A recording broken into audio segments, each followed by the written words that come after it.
I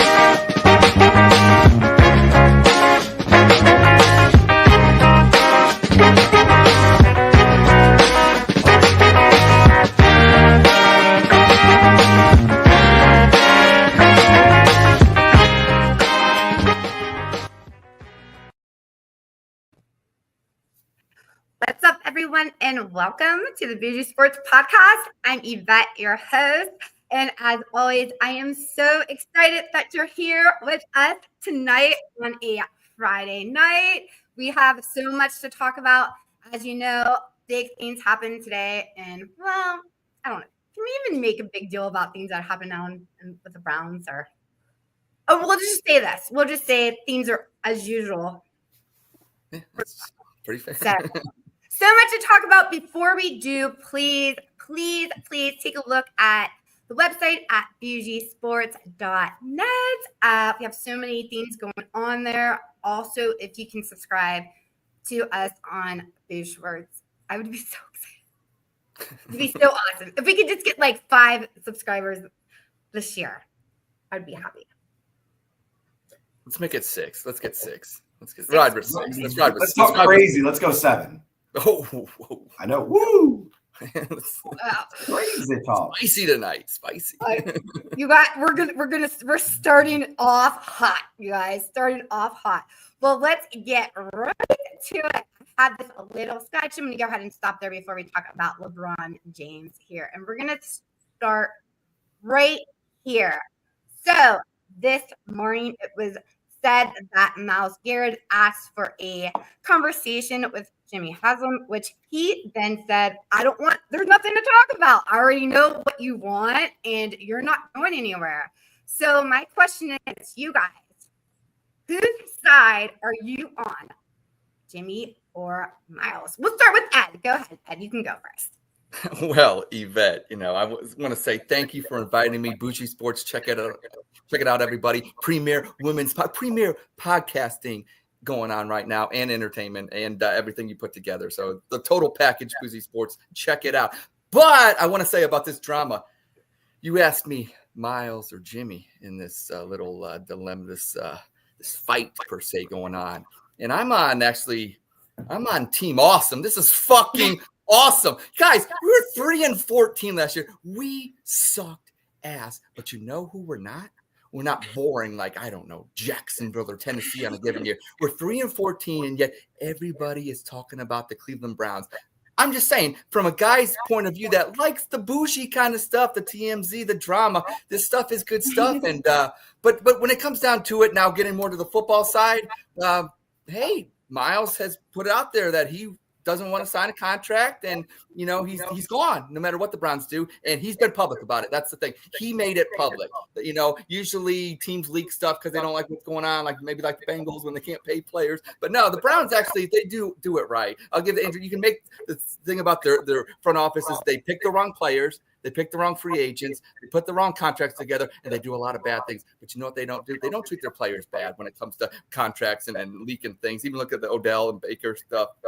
So we got a track record of having class. Myles made it unclassy by going out. So I'm on Team Awesome. I said, just let him keep fighting. So I want him to stay on the team because I want to see, is he going to report? Is he going to be back by Halloween because he can't stand it and has to put on a Halloween costume? I love it. I love it. At the end of the day, it is entertainment, and I am entertained. Okay. What say you, David? Are you Team Myles, or are you rolling with Jimmy? First, I just have to say, why is it they always pick a picture of Jimmy Haslam that looks like he's a cartoon turtle that ate a handful of bamboozled jelly beans? Like, it just is a terrible picture for him. But Myles Garrett, he's still got 2 years left on your contract. Like, you do not have leverage in this situation. As a player, you need to understand you've got a contract. You have to fulfill that contract, at least into what standard terms are. 1 year out, maybe you can start having some negotiating room. You sign that contract. Your agent signed that contract. You both agreed to the terms of it. Go out there, play your ass off. If you want another contract, then keep working at what you're doing. You're going to get paid more. You're going to be the highest non-quarterback in the NFL at the next pay period, probably, as long as you don't get injured. So keep doing what you're doing. But what you shouldn't be doing is make yourself look like a negative impact off the field. And that's what Myles Garrett is doing right now. So I'm in favor of Team Jimmy. Don't meet with him. You have no reason to meet with him. Myles Garrett has no leverage. It's like the king meeting with the jester. They don't do it. They don't matter. He's a paycheck. He's a number. Go out there and do your job, Myles. Keep doing it. You're doing a great job. But at this point in time, you're not at the king's table. So, but don't you think that Myles Garrett deserves to win? Yeah, with the Browns. Well, I always said this, and I know this comes off as being facetious and kind of a joke, but if Myles Garrett really cared about the Browns, or any Browns player really cared about Cleveland, be good at a quarterback. Cleveland needs a quarterback. We haven't had a quarterback since Bernie Kosar. So when it really comes down to it, Myles, I love you, but no matter how great you are, we're still 3-14 with you. We need a quarterback. And Myles, if you really care, then take the time off.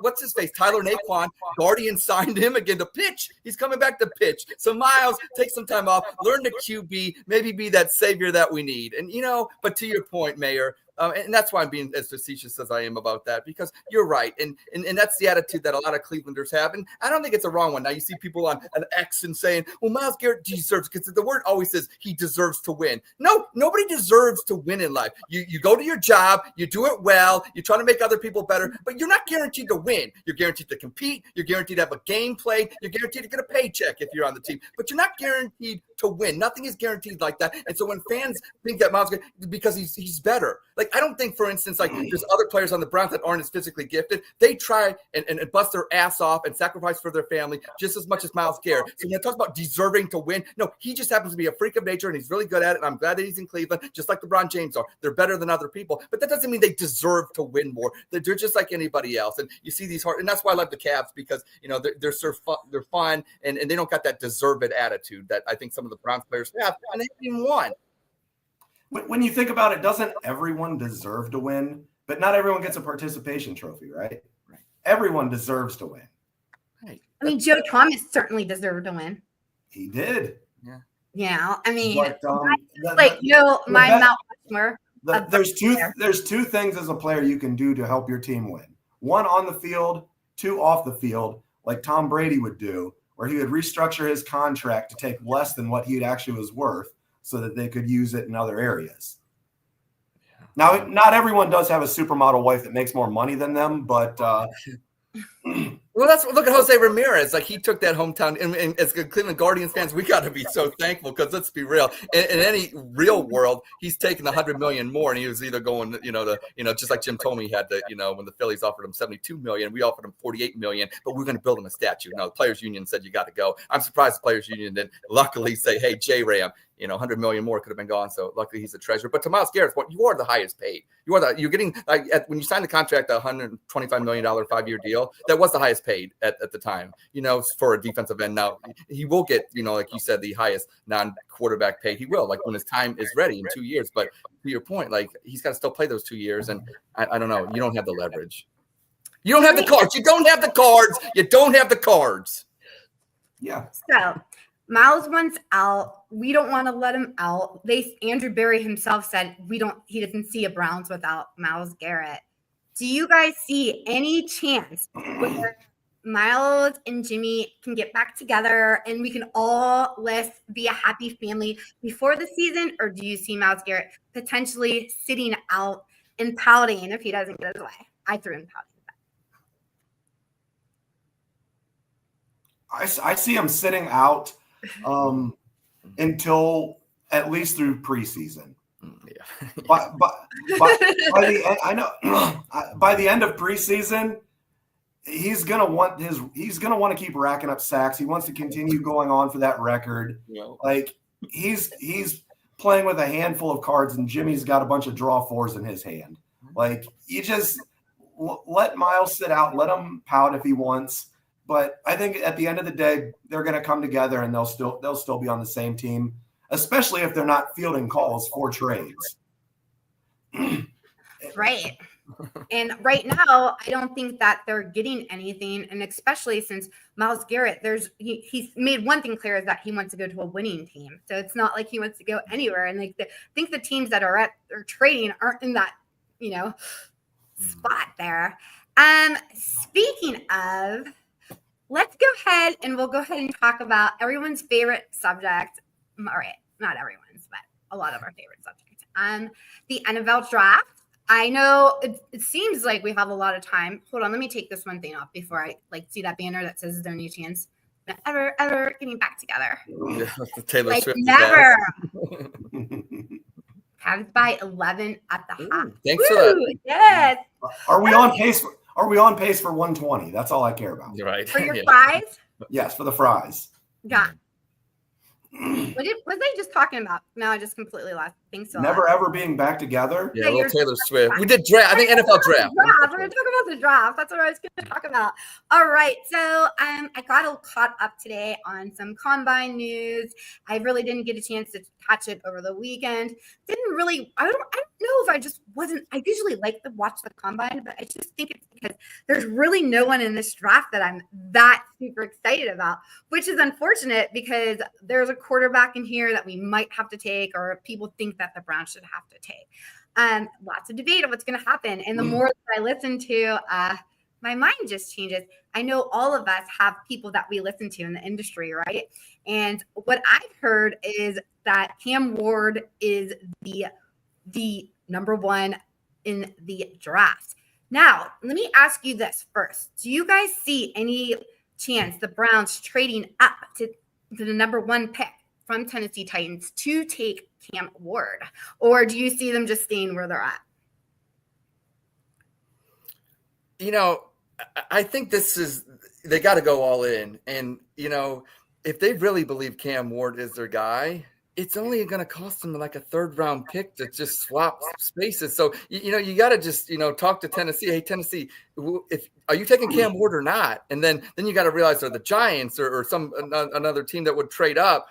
If they're going to take them, then maybe you make that trade. Because, if Cam Ward's your guy, the fact is the only kind of real hope in the immediate future is you draft a quarterback and it turns out like Washington, and we have a Jaden Daniels type situation where they went 4-13 and all the way to the NFC Championship game this year, and you get that quarterback, and there's the debate whether Shador could even be that guy. Okay, but that's not the point. If Cam Ward is your guy, you make the trade, the third round pick, just you give it up, whatever, and you take your guy. I mean, and that's why they get paid millions of dollars to make these evaluations. People on X want to fight all the time. Is Sanders equal to Ward? Should we trade up? Should we do this or whatever? But nobody knows. Guess what? You know who also doesn't really know? The Browns. Nobody knows until they actually go out and play. There's a lot of times these can't misses. None of them are can't misses. So that's the thing. It's just like Jaden Daniels. He wasn't, just like Caleb Williams in Chicago. You got the 1 and 2 from last year. I kind of see it similar. They could both be good. One could be bad. They could both be bad. But the Browns have no situation. They need to take a quarterback. And if Cam Ward is your guy, hey, another quarterback came from Miami. It's pretty good. He came from Youngstown. His name was Bernie Kosar. So I don't know. Cam Ward, the U, whatever like that. Maybe there's some vibes there. But if that's your guy, yeah, I say trade up. I don't know if they will, though, but I think they should. Anything to say on that? You think if you're asking me, I think if they're going to trade up, I say there's zero chance they trade up. They're the Browns. Do I think the opposite is going to happen and they're going to trade down? I think that's much more likely. If you're asking me, I don't see franchise quarterback in either of these two guys. I wish I could say that I did, because they're in the position to either get one of two. They're either getting one of the two quarterbacks that are at the top of everyone's boards if they would choose to.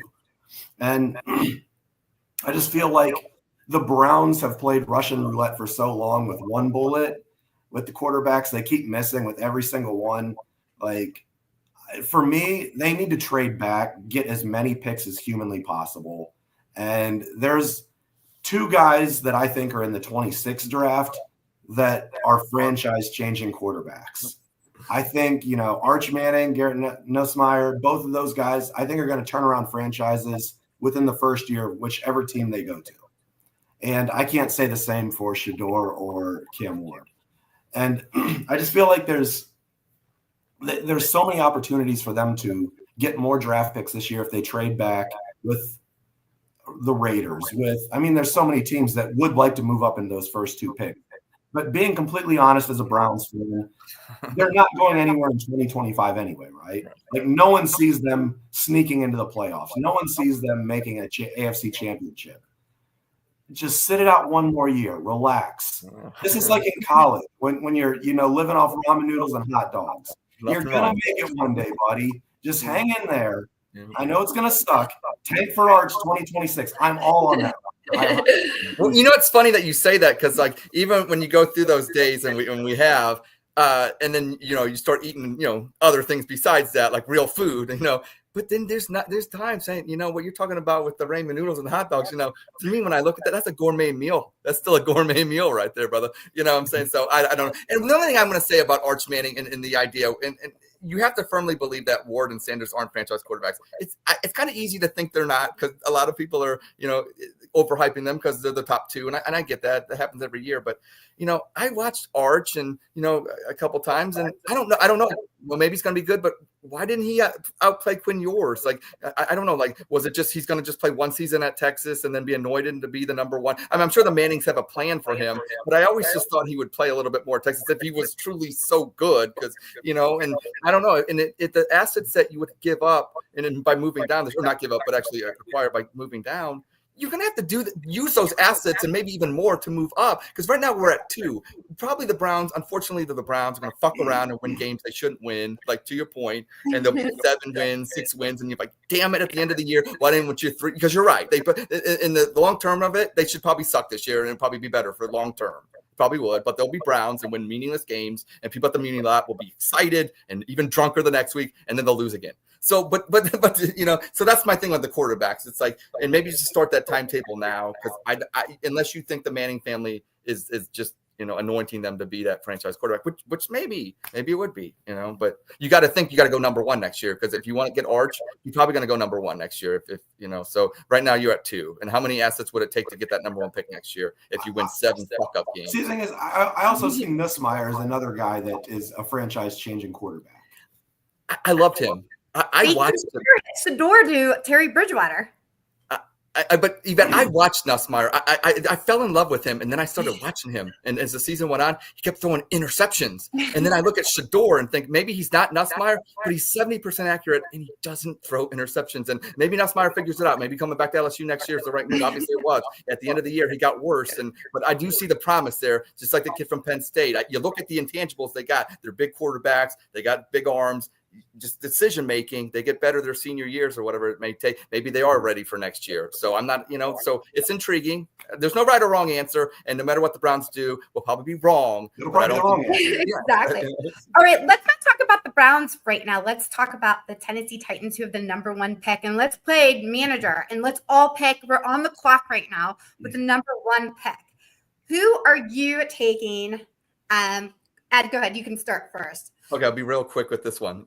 Okay, because I'm a Browns fan and I can't help myself, and this is Bougie Sports, and we do what we want. We write our own rules here, okay?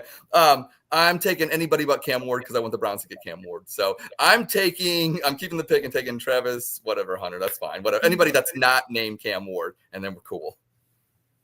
Okay. You're welcome, Cleveland. You're welcome. I'm just going to go the opposite way and say that I think they'll take Cam Ward. I feel that's what they take. That's what they do. Yeah, they should. And the one thing before I move on, the thing that pisses me most off about the NFL draft every single year is a team that waits to use their minutes on the first pick of the first round draft. Motherfucker, 7 months. No. You were taking whoever the GM is. That is the guy that just takes forever to pick out which place he wants to go eat at. Like, you've had 7 months. You should take. Oh, I'm on the clock right now. Okay, all right. The Tennessee Titans are on the clock. With the first pick in the NFL draft, the Tennessee Titans select Travis Hunter Yes. from Yes. Colorado. Let me tell you why. Travis Hunter is the best player in the freaking draft. You're getting 2-for-1, a 2-for-1 special. Where are you going to play him? I don't know. Are you going to play him on this side? You're going to play on this side. It's up to you. But if I was going to pick the number one player, I would take the generational talent. That's why I'm not that into us taking a quarterback. I'm just starting to get on the side of Cam Ward. If we had to choose a quarterback, I understand we need a quarterback. We need a quarterback. We need a quarterback, right? Really? But what if they all suck? Then what? You know, we're just supposed to, I don't like trash collecting. So I'm taking Travis Hunter on the Tennessee Titans. So that leaves us, oh, look, right here. I have somebody else here. They would. Yeah. Right there. Nice.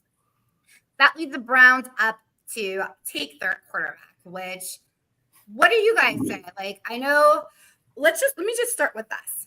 Are you guys, are you like, oh, they have to take a quarterback or nothing? Or are you okay with going ahead and, you know, taking Abdul Carter or, you know, Travis Hunter? Or is it a quarterback or bust?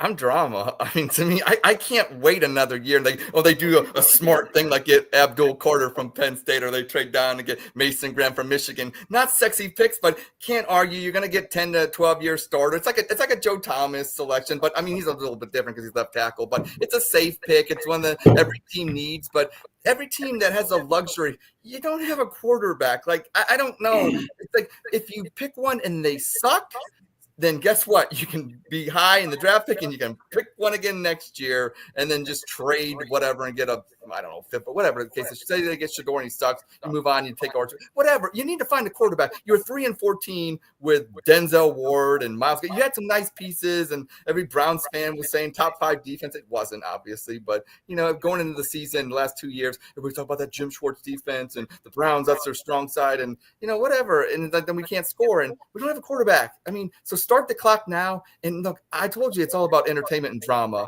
I need a quarterback. I need Shador in there. I need wrist up.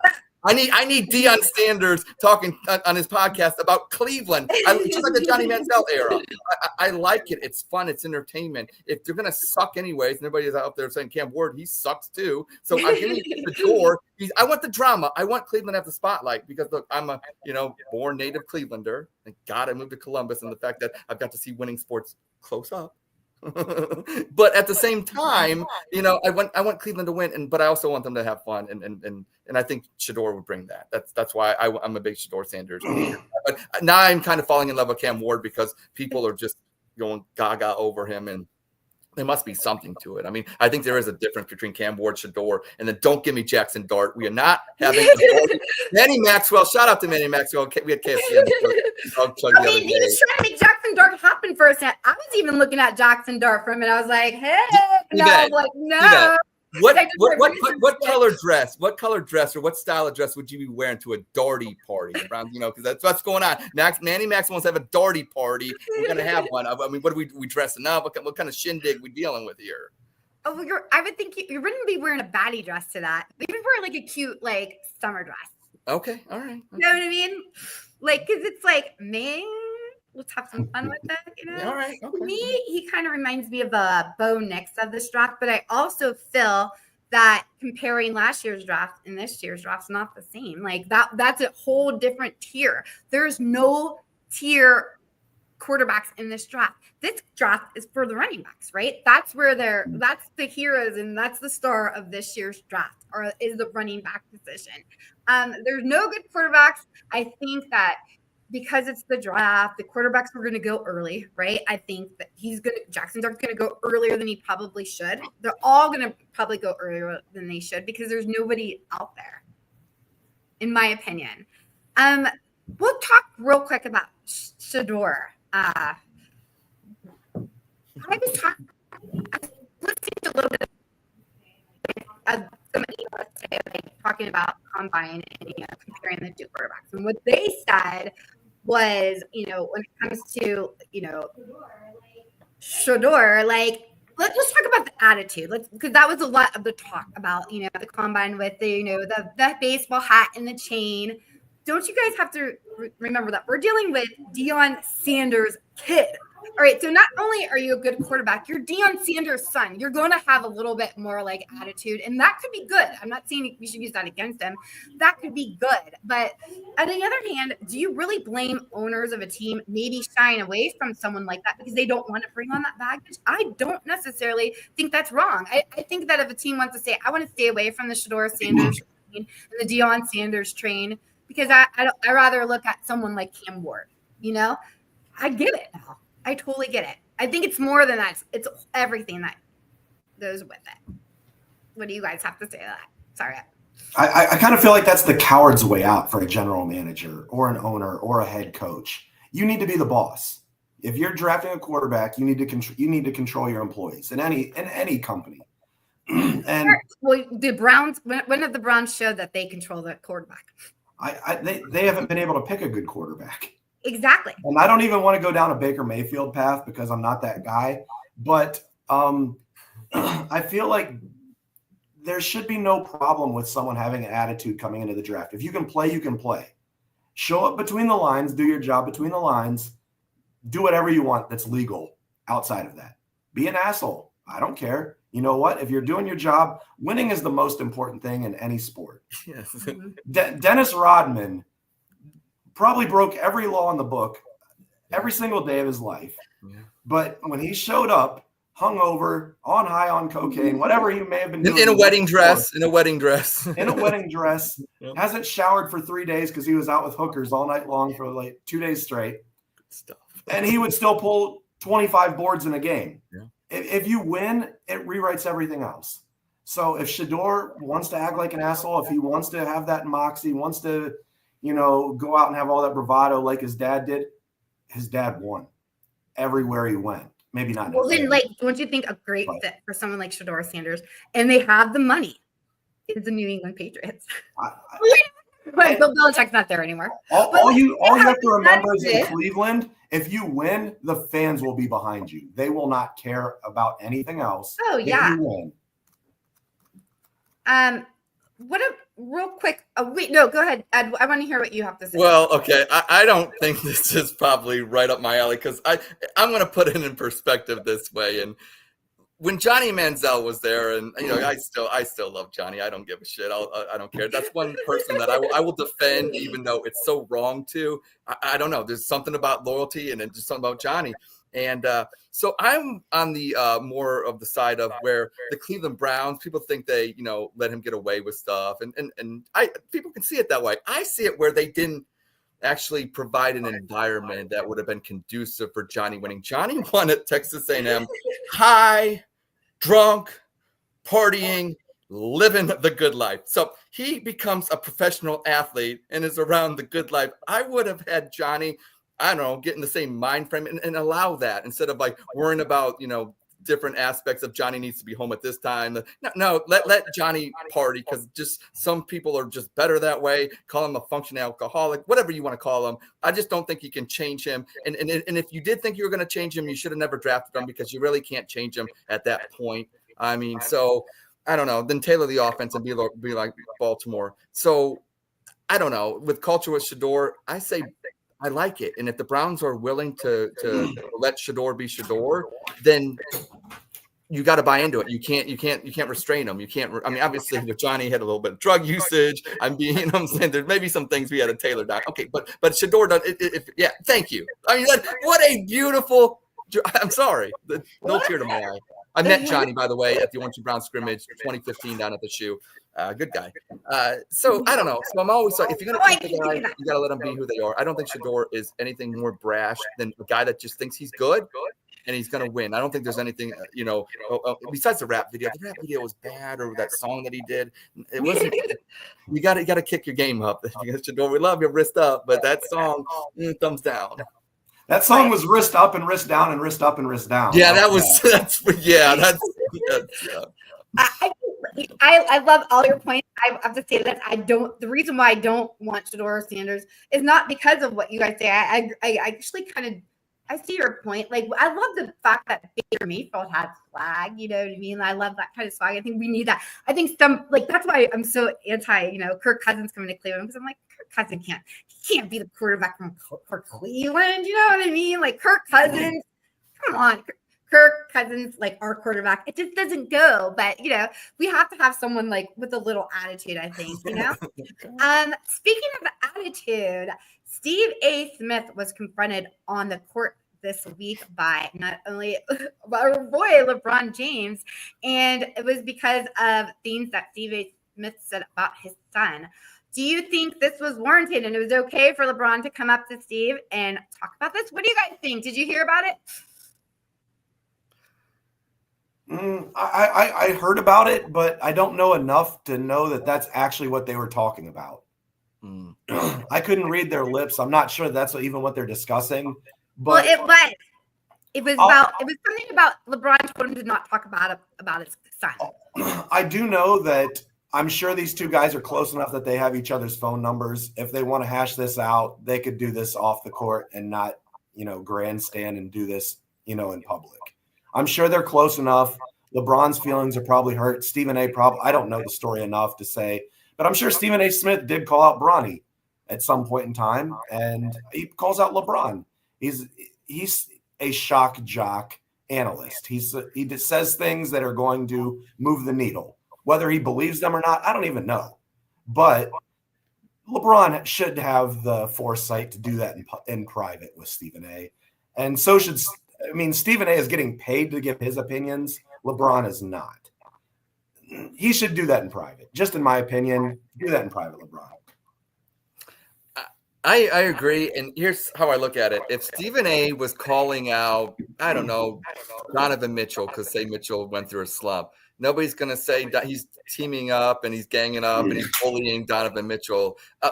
Bronny James is in the NBA. Okay, don't worry about how he got there, but he's a player like everybody else. So, like, at the same time, when Stephen A.'s going after him, he's just going after him. And if LeBron, like, if you can't understand, like, he's an adult now. He's his own man. You made him a man. You basically told every GM in the NBA, don't draft him. He's coming to the Lakers because he's supposed to be, that's fine. I get it. I would do the same thing for my kid. But at the same time, then don't be mad because Stephen A.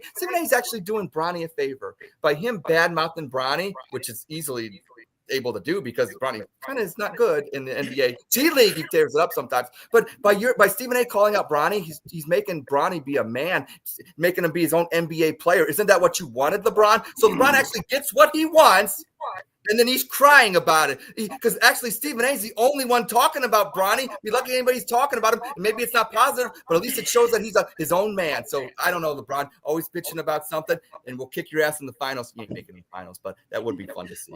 Oh, that's going to be a fun finals if it happens. Oh, my God. And Cleveland's going to win. That's even better. Sweet. Really quick, I would say my 2 cents, you're it's a little cringy, but at the same time, it's like, I get it. Like, and this is what Steve A. Smith, because I listened to it, but he had to say on his show, and he said that he was like, "Oh, I wasn't going to talk about it, but I guess I'll talk about it because everybody else said, he was going to talk about it." He's like, "Oh, yeah, I can't wait to talk about it." Steve A. Smith, you were like, loving it. You love publicity. Come on. So yeah, since you guys are making me talk about it, he said, like, when he said he's like, if they could have, approached him differently, he said, I'll take it from a father. He didn't take it as like LeBron James. I kind of took it as a father coming at him. But I don't think it did his son any favors, to be honest. I don't know, because I think that's because I don't know. You're trying to say that your son's there because he's supposed to be. Well, most of that time you don't have your daddy like going to like big people in the industry bullying them. I think what you did was put a bigger target on your son's back by doing that. And now you made it a story. I think he should have just ignored it. That's just my opinion. All right, let's talk. All right, let's see. The mayor's trying to get me to like wrestling. I'm trying to watch it. I started the Elimination Chamber. I want everyone that's watching this, that's going to tune in right now, to know that I never watched wrestling before. So you're hearing my opinions as someone for the first time. I had a friend, Ryan Alessio. I don't know if you guys remember him at the beginning. And one time he said something bad about wrestling. And I told you that. And he was like, don't talk about wrestling that way because it's, it's offensive the way that I said it. And I think I was just coming from a place of not understanding it. So I just want everyone to know that I have never watched it. So the storylines and everything's new to me. So with that, of course, though, John Cena is a celebrity beyond WWE. When you say he's one of those crossovers, like we still know who he is, and so are the divas. I watched the divas on E when they were on there because I love the show. I didn't even watch wrestling. I just loved the show, but it was more about their lives. It was like about that or whatever. But all I do know is that you guys can say that better than me, that this was a huge shock for fans of the WWE. I don't know if it was a huge shock, but that he turned heel here. Do you feel like, they say if you live long enough, you'll eventually turn bad? I said this, I tweeted this earlier this year, that I feel like this is going to be my villain era. And I feel like ever since I said that, everyone else is trying to be a villain. Him, Myles, Garrett, like all trying to be like me. But anyways, what do you guys think? Do you think this was the right move for John Cena in his career to take it, to move? Or do you feel like maybe the wish, like Make-A-Wish kids and all that? I don't know. How does that play? Well, I feel like they had to. Think about this. You have Cody Rhodes as champion, one of the biggest baby faces of all time, and then you bring it back John Cena. We all know John Cena's farewell tours in 2025, and the only way, if you really want John Cena to compete for that 17th championship or whatever it would be if you won it, is you'd have to go against Cody Rhodes, and Cody Rhodes isn't turning bad, everybody. So let's do this. How about The Rock, the final boss? He's pretty, and if you're gonna have John Cena go out. I think 2025 is the year where it's transitioning. It's one of those years where we're going to go with the veterans. We're going to go with Cena. We're going to go with The Rock because we know this is their last year. So we're going to build it up. And then maybe in 2026, maybe they pivot back to the younger gen. Maybe Roman Reigns, comes back and takes it and they go back with that story. But this story is all about the John Cena farewell. It's about The Rock kind of farewell and to get these old guys out. And the only way to do that, let's be real, is to make John Cena bad because Cody Rhodes is your champion and he's good. So really kind of maybe cornering themselves actually from a production and storytelling, as Triple H, Paul Levesque always likes to say after his press conferences, which I love watching those after the big. That's the one thing I do like. The WWE does a great job with their press conferences, and they actually they tell it like this, storytelling, and I love how they keep it real like that. And from that standpoint, Cena had to kind of be bad for this to work, so I'm all for it. I think it's cool. It worked out good. And the way they did it, it wasn't the fact that we knew he was going to have to kind of turn bad. It's the way he hugged it, and then just even they sell it. Rock's a great actor. Cena, you can say what you want about these wrestlers. Not only are they great wrestlers, but they're really good actors, and that's how all of them. They're great actors. Some of them are better than others. No, that's true. No, some of them are better than others. That's fair. But The Rock and Cena, seasoned veterans. They make great movies. Yeah. I mean, I watch their movies. I've never watched them I only know them as actors. Yeah. Isn't it cool to see, Yvette? Isn't it cool to see after all? Yeah, because you've seen The Rock, you've seen Cena. Now you've seen them, and they're like that element that, and it's like that's what their real profession, their real job was before they became stars, basically. And I think that's kind of the thing. At the end of the day, they can always go back to that. As big as they are, they can always get in that ring and go, and they're the best at it. And I think that's kind of cool that we get to see these stars now go at it. And I think 2025 is going to be the year of the Hall of Famers kind of going out.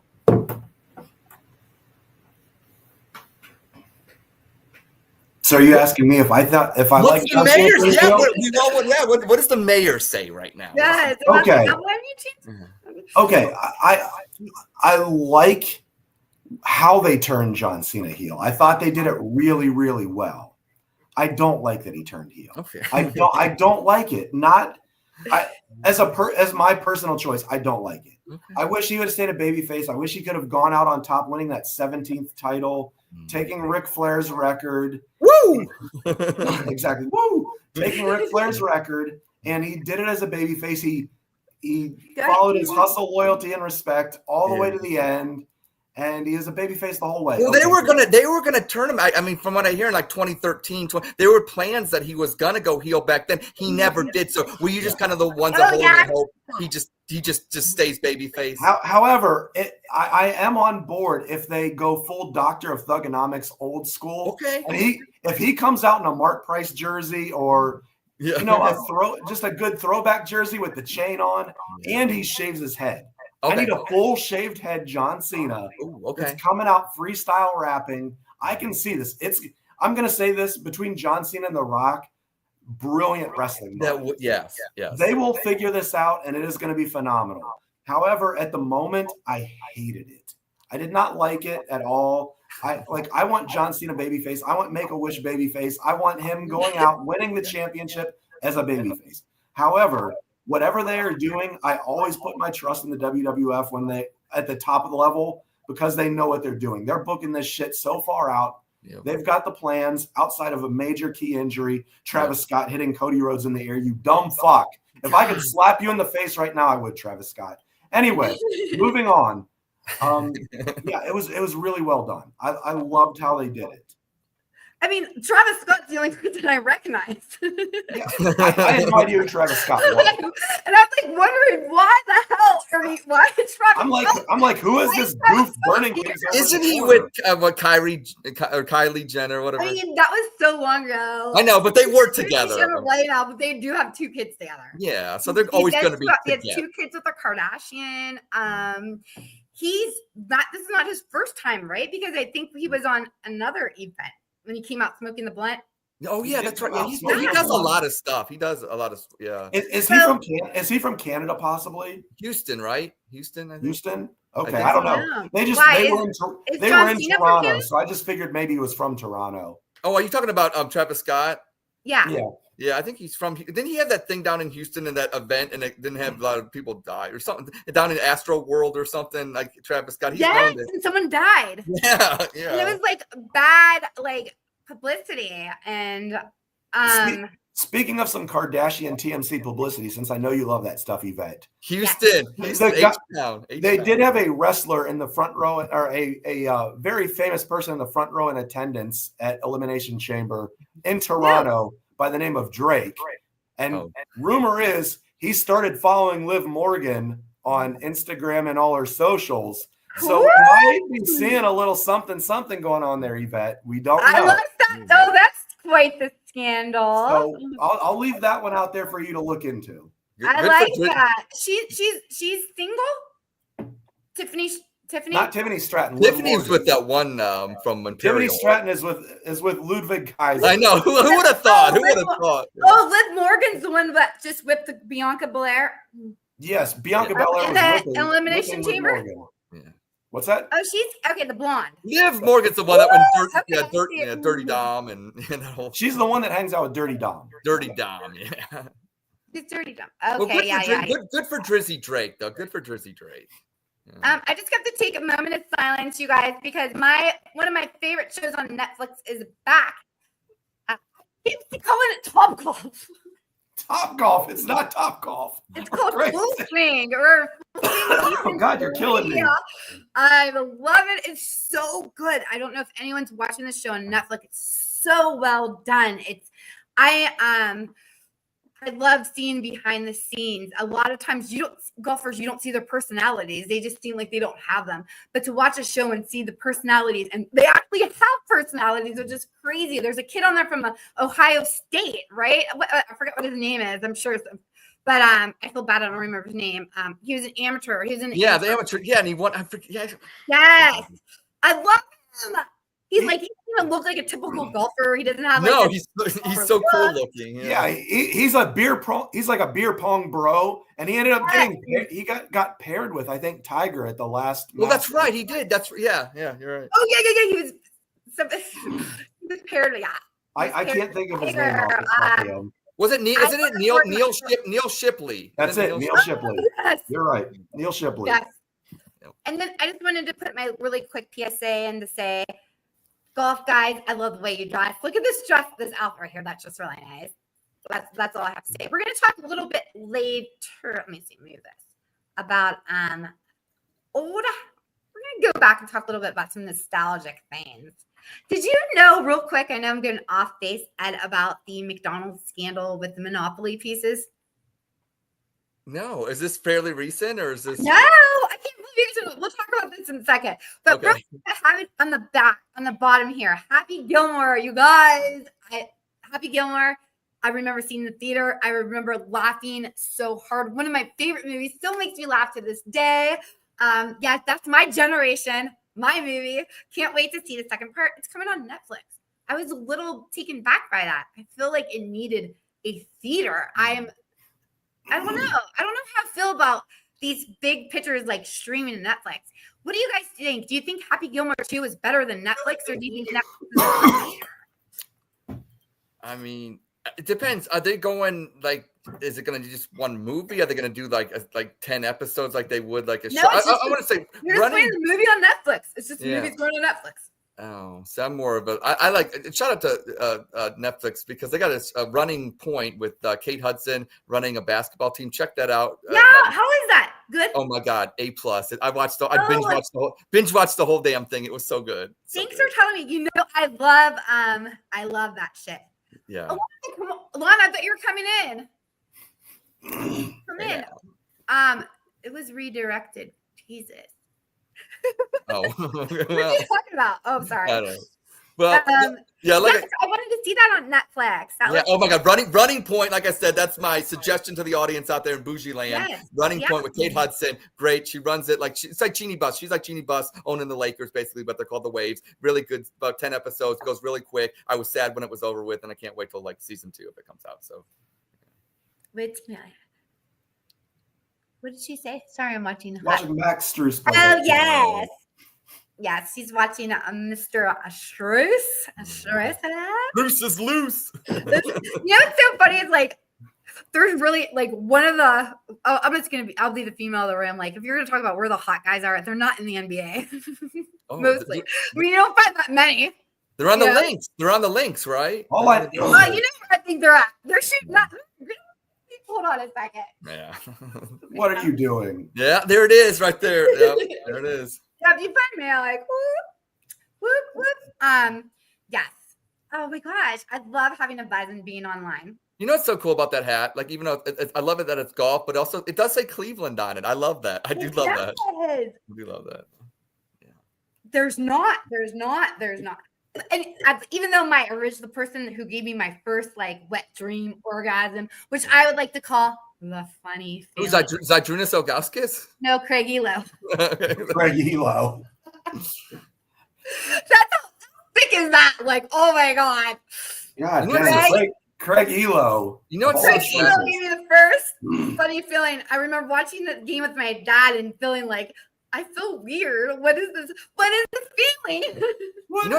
You know what sucks about Craig Elo, and he'll always be that guy in the picture where Jordan hits the shot over Craig Elo. But let's be real.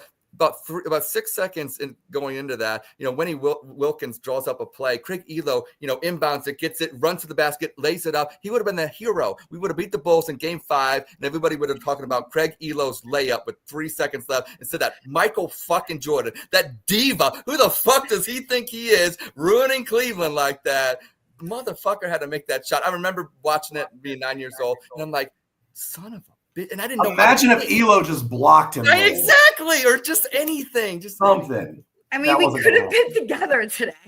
I mean, it's like Kevin Love. We all talk about Kevin Love, and shout out to Kevin Love. Love's hot, yeah. Yeah, he's obviously going to get his jersey retired. That was spoken of the other day. But Kevin Love, we talk about his Game 7 heroics against Steph Curry. Let's be real. He kind of made Steph Curry on that 3-pointer. Yeah, but he didn't block it. Like Steph could have made it, but I mean, we give and then good for Kevin Love. But I think and I thought Craig Elo's defense on Jordan was actually better than Kevin Love's defense on Steph Curry. Craig Elo actually did play great defense on Jordan, and that's what sucks about it so bad because he did everything right. And it's like, son of a bitch. That's the only thing he's known for, though. Now, I know. If you Google Craig Elo, all you'll see is him. That shot in the eye. Just boom, you're done. But you know what? You might one day Google Craig Elo Yvette's first funny feeling. There you go. What is this funny feeling? Craig Elo's history. That's what I want to do. I remember being. What's your first funny feeling? Well, it's funny because when you're picturing this, I'm picturing this. Happy Gilmore on there. I'm picturing Richfield Coliseum mayor, and I just remember the announcer when Craig Elo would hit it through like Craig Elo, and I'm just thinking, is that when the wetness happens? Is that when it goes down? Is that? All right. He made you feel low in your Elo. I mean, but you got to have the announcer, and then that way it sets it off. Elo, right? Elo. Whoa! Yeah. I love the Richfield Coliseum. Good wrestling event area there too for Survivor Series. Oh, nice. But are you asking about our first funny feelings? Yeah. Who gave you guys your first funny feeling? And it's okay. I want to know. Mine was crazy. I can say my first crush as a child at like 3 was Olivia Newton-John, but I wasn't having a funny feeling at that time. Yeah. That's so funny. What about Ed? Come on. Well, I mean, everybody when you're growing up, you're watching Boy Meets World. You're watching Topanga. Topanga. Okay. I feel like I can answer this objectively. Okay. The very first episode of Baywatch, where they're hunting the Golden Boot, and they bring on this new character named C.J. Parker, and that's Pamela Anderson for those that don't know. For those Baywatch experts. Yeah. And my God, as a 12-year-old boy seeing Pamela Anderson for the first time, watching that pixelated television, you're like, what am I looking at here? Let me get a closer look. Yeah, so that would probably be the answer. I just watched a documentary on Pamela Anderson that came out, and they talked about that, how she was at, she's from Canada, right? And she was at a game and she got discovered, and they show that footage, and you just look at that footage and you're like, wow, you could see she's a knockout, gorgeous, beautiful. She was a naturally beautiful, gorgeous girl. You know what I mean? And now it's kind of funny because she is not doing anything. No, she goes to events and she's all natural. Good for her. Yeah, and she still is beautiful. I'm not saying it's just she's just not doing anything to herself, which is weird in Hollywood, for Pamela Anderson. What about Carmen Electra? You're in a Carmen Electra fan? She's from Cincinnati, I think. She's from Cincinnati. Yeah, but she got with Prince back in the day. It kind of helped her popular. Jenny McCarthy? No, hottie. She's a hottie. Everyone loved Kelly Kapowski. Yeah. Oh yeah, Tiffany. Yeah. Tiffany Amber. I mean, there's basically that '90s Mount Rushmore of first. Right. You got your Topangas, exactly. Yeah. You maybe throw the Pink Power Ranger in there. Yeah. Hey. At least. Oh, the Pink Power Ranger. What was her name? Oh my gosh. That's so funny because I seen Kimberly Jo Johnson or something like that. Something with 3 names. Yeah. Right. Yes. So we're going to go back a little bit, just really quick. McDonald's toys gave me my first funny feeling. Exactly. That's what I meant. All right, here we go. Made him happy. You guys, everybody's seen, people seen that, right? You guys seen that because we're going to get out of it. Picture that. Brittany hit her baby. I will say that's golden era. Golden era, TRL back in 98, 99, 2000. You had your Christina Aguilera's, your Britney's. I was 17, 18 years old. So, hey now, thank you, TRL. I'm not going to lie. Thanks, Britney. Come on. I'm not sure you're allowed to like Britney in the Hit Me Baby One More Time days because I think she was 17 there. But the I'm a slave for you video. Yeah, okay, then it's on. I was sweating bullets watching that video for the first time. I'm just waiting to go to my room probably. Decisions have to be made. Yeah. Oh my God, I'm trying to think about who did I just see? Yeah, Mary. Okay, can I just talk about something real quick? Just real quick. Oh well, whatever. I'm drunk. At this point, the podcast is over. We're just gonna have some fun. Do you know what a bop girl is? I was informed this morning what one is. Yes. Have you guys ever heard of do you know let me see, what is a bop girl? I'm gonna write that. Is it BOP? A BOP. Okay. Wow. So if anyone's following me on social media, you know that oh shit. Is it Urban Dictionary worthy? Yeah. It's okay. So what a bop girl is, I didn't know either, so I kind of felt cool. Fun fact from Bougie Port. So now you guys all know what a bop girl is. A bop girl is a young girl, and I would say 18 to 25 that makes money on the internet by their OnlyFans, or is that a good like a hard day's work? Yes. A lot of coal mine working out there. Yeah, right. That's where it's at. Yeah.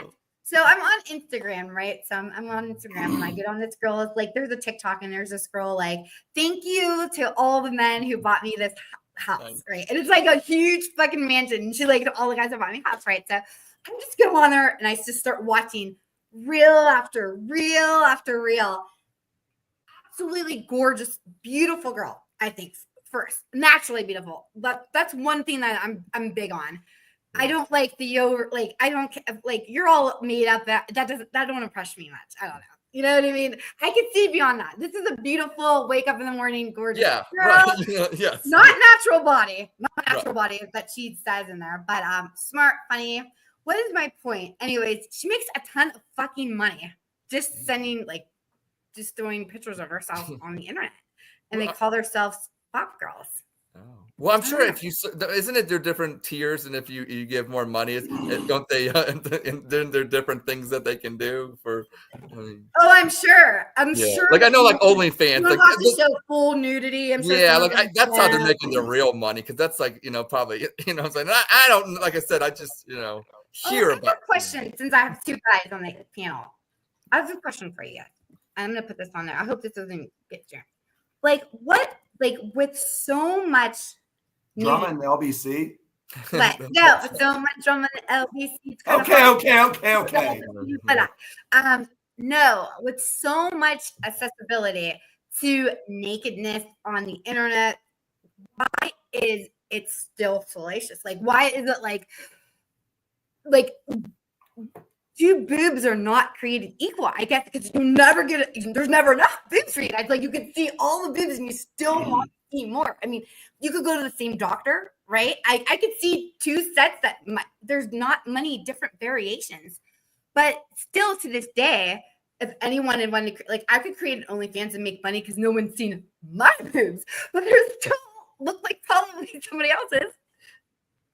You know what I mean? So what is it? Is it just because it's different to someone else?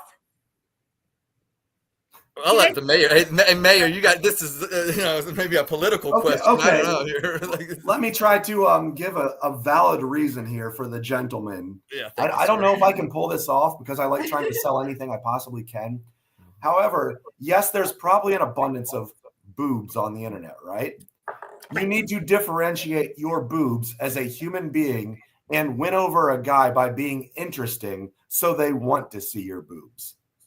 If you want to make money with your boobs on the internet, you have to be more than boobs, but you have to have boobs too. Yeah, that's I would say that's fair, because to his point, there's how many OnlyFans are there? There's hot chicks on there with boobs, but some of them, and how much they interact, because if this chick is only paying $50, but she's actually, because let's be real, you're right. You could get on Pornhub, you can get on all these different sites, and just if you want to get off yourself without any interaction, then you can do it yourself. You don't need to pay for it. You're only paying for it if you want some kind of more than just a physical interaction. You want like a friend. You actually want to, you're lonely. You actually want to talk to someone. You actually want the things that people in the old days that would actually just go to the bars and be normal, but now they can do it on the internet. I mean, that's what they're doing. That's what they're paying for, and the access that way. So it's kind of like, you're right from what you see in a sexual standpoint. Yeah, you don't need to pay for it, but it's the other stuff besides the sex is kind of what they're really paying for. I would actually love to see the breakout of who is paying for OnlyFans.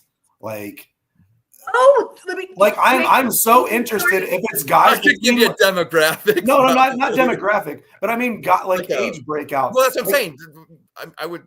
Yeah, I guess that's a demographic, but let's say 20 to 30-year-old guys. 35 to 45. Or is it like the sad 65-year-old guy who's lonely? There's sprinkled. There's pockets of those guys. Yeah, they're there. They're there. But I feel like most of it are probably good-looking dudes that if they just had some game could go to the bar and find it.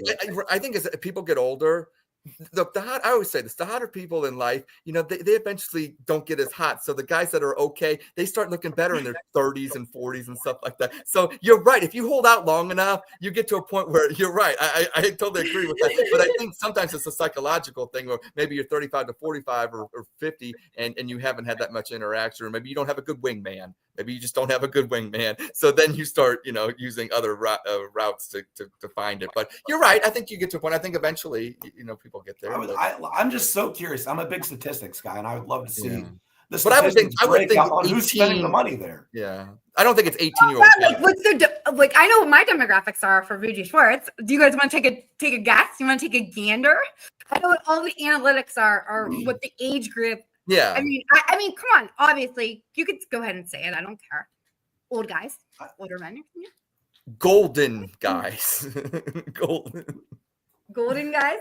No, which is nice. Well, no, I think, but you're right. I'd say 35 to 52, maybe a little higher. Yes. More, yeah. I was gonna say men probably between 25 and 40. Probably be like your, and that is technically the key demographic that advertising, because they're more loyal. They actually watch things. That's a good that's a good place to get. That's actually a good spot. Yeah, that's the key demographic that they actually have money too, unlike the young people that are just broke. Let's be real. You can have all these young people, they're broken, and they eventually find something else. But if you get a loyal, group of people watching and doing stuff in that kind of, age range, that's where you want to be. Yeah, I was gonna say something positive about it. I was gonna say at first, like when I was thinking about, like doing this, it's gonna be hard, because at the beginning when I first started doing that, like there's a lot of ageism, especially against women. Like this is something different, like men, but it's like, like this old lady, like you're trying to do things like that. But then as I've done this, I've like realized, holy shit, like there's a lot of you old guys out there, like hello, Yes. you know what I mean? Like I don't need to have 20-year-olds. I don't care. We don't have anything in common. I have in common with 35 plus. You know what I mean? That is who I have in common with. We actually have attention spans. Right, exactly. Like, but if I was 20 years old, I'd be a freaking bop girl. Ooh, I don't blame. Honestly, I don't blame you. No, I don't blame you. Get it while you can. Yeah, I do not blame you at all. Oh no, I know. I don't like. Some guy in a like, why? Yeah. Where can you make millions of dollars in a year when you're that young? I know how hard the world is.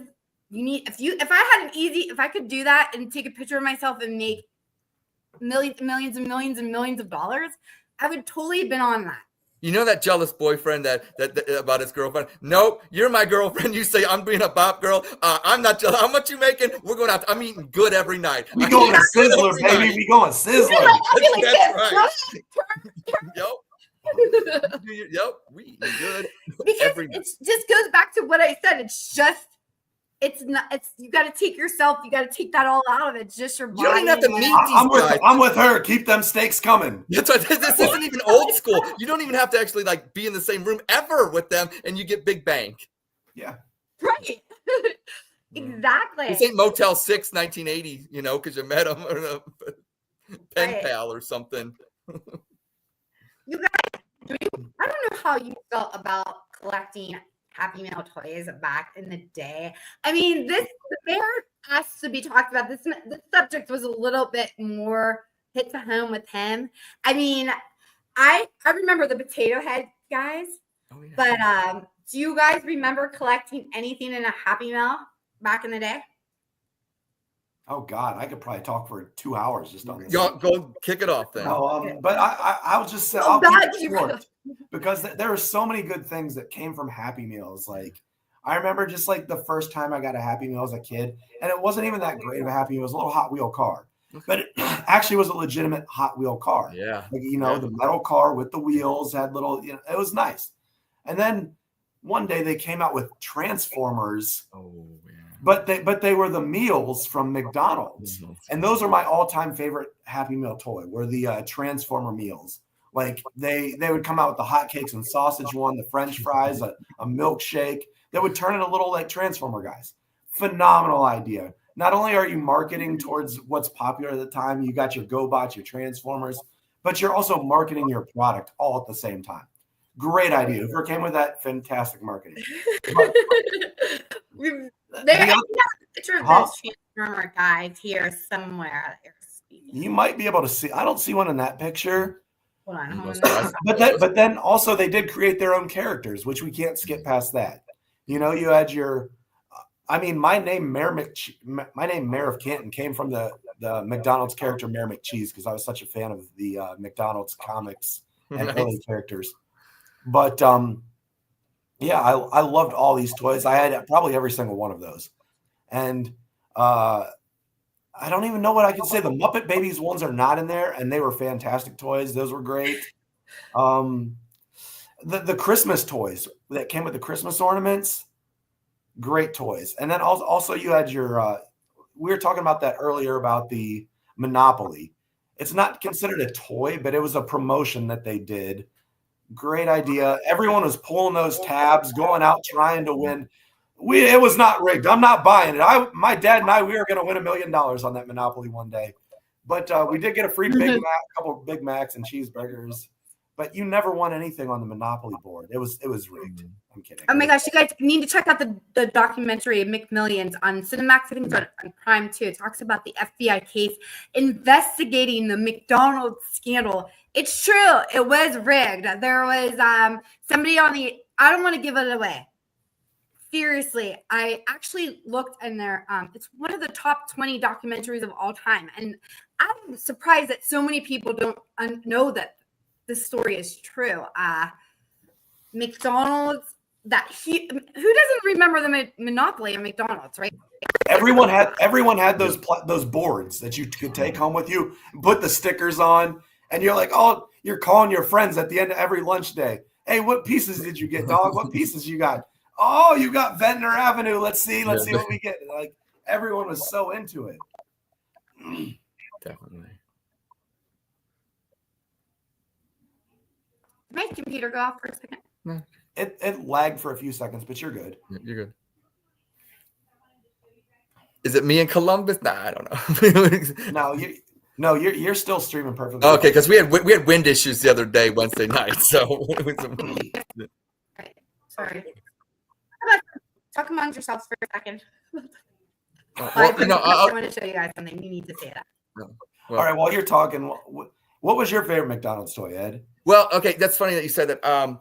You mentioned some great ones, but I'm going back to 1985, 86, lived in Grand Rapids, Michigan. But I remember going to McDonald's, and the Happy Meal came in these, like, they were boats. But the meal came in, and then you had a top part and a bottom part. And we had just got a pool at the time. So it was really cool. So I always will remember that. Then I don't think they came in the Happy Meals, but talking about Christmas ornaments, I had this reindeer. It's about maybe, I don't know, this big, about a fist, and it's got my name on it. And that's the one ornament every year when we get out the Christmas decorations that if I don't find it, somebody's fucking dead. Okay. We're not having Christmas until that ornament is found. Okay. We're not lighting the tree until that sucker is in my eyes. I can see it, and then it's on the tree and it's safe. I got to do that. Ed, you just became my best friend. There's just some things we're not going to do. We're not going to carry on the holiday and any kind of festivals and festivities or anything until that ornament is found. I will say this. Every single year since about 1984, one Christmas ornament has hung at the top of my tree every single year, and it's Mayor McCheese. The tree doesn't continue until Mayor McCheese is found and is hung at the top of that Christmas tree every single year. There's just some things in life that no negotiations. This is what's going down. But also, I did want to mention real quickly. Okay, another promotion by McDonald's. I don't know if you guys remember, but this probably was 1987, 88. But they in the Sunday paper, they had coupons. And on that coupon was a record, and they would play a song, and it was the McDonald's employees singing, and they would play the song, and then they would play it back twice. And if they played it back twice and it was perfect, you won $1 million. But of course, they would fuck it up like at the last line. So everybody thought, we're going to win $1 million, blah, blah, blah. And then it gets like to the last sentence and they fuck up like the last 3 words. And I don't know who won the million. I don't know if anybody won the million, but I do remember that song a little bit. I don't. What was it? Was it the Big Mac song? 2 pickles, 2 onions. No, it's not. No, it's not. It's not that one. It goes like this. This is crazy. Right. I want a Big Mac McDLT, a quarter pounder with some cheese fillet, a fish, a hamburger, a cheeseburger, a Happy Meal McNuggets, golden French fries, regular or large inside, a salad, chef or garden, or a chicken salad, Oreo, hot cakes, a biscuit, bacon, eggs, and cheese and sausage for dessert, hot apple pie, Sunday 3 varieties. And if they said that back, then you won $1 million. That is phenomenal. I remember that. I remember that. You deserve $1 million right now. I agree. Those people fucked up after all these years, Mayor. After all these years, I didn't fuck it up. No, you just went through it like you were reading the alphabet. Yeah. I want you guys to watch. I want to show you guys something real quick. I talk about McMillian. Story for you. This story has got everything. Revenge.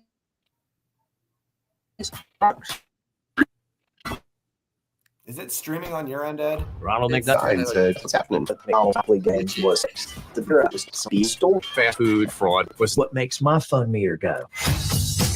Monopoly game gave millions of people a chance to win. But from 2001, there were almost The FBI, the game pieces are being stolen. McDonald's was shocked. Conversations on the wiretap were coming in. I'm hearing the name Uncle Jerry thrown around on the phone. We started focusing more to figure out who he was. Uncle Jerry was getting the tickets and selling them to other people. This is $1 million winning ticket, and he's got it in a Ziploc sandwich bag. Somebody offers you $1 million, you're going to take it. Unless you got to kill somebody, then you might not, might not be interested. We had 8 original individuals, which turned into 53. The vast majority of theirs, they're good people. Well, no, I think that's involved in some McDonald's. Just want a better life, and I felt this couldn't come to me. It wasn't meant for me. I've lost everything. This thing wrecked so many people's lives.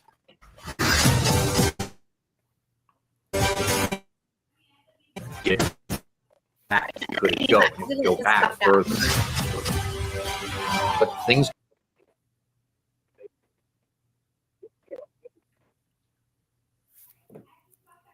All right, I have to stop that because I think that's what's making my computer mess up. Yeah. Okay, sorry guys. I think that might have meant my mess up. I don't know. Did you guys watch? Did you guys get to see it? Or was it all we messed had up? Mark.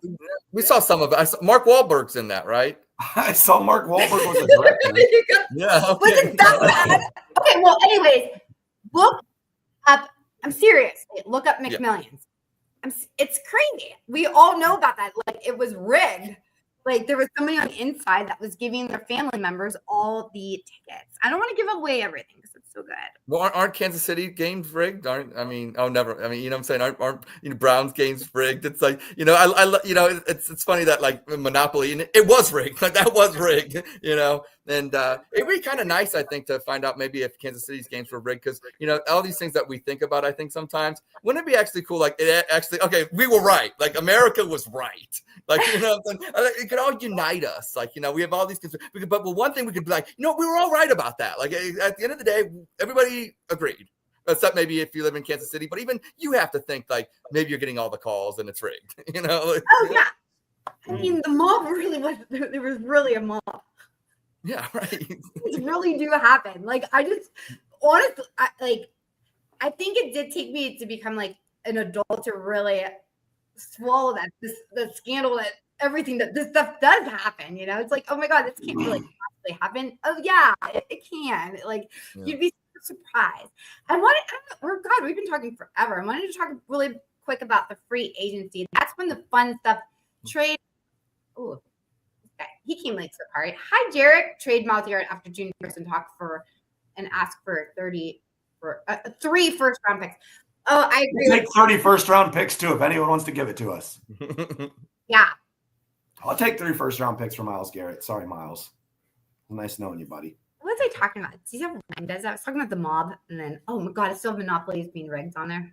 We're talking about free agents. Free agents. Yeah. When free agency starts coming up here, that's when the fun.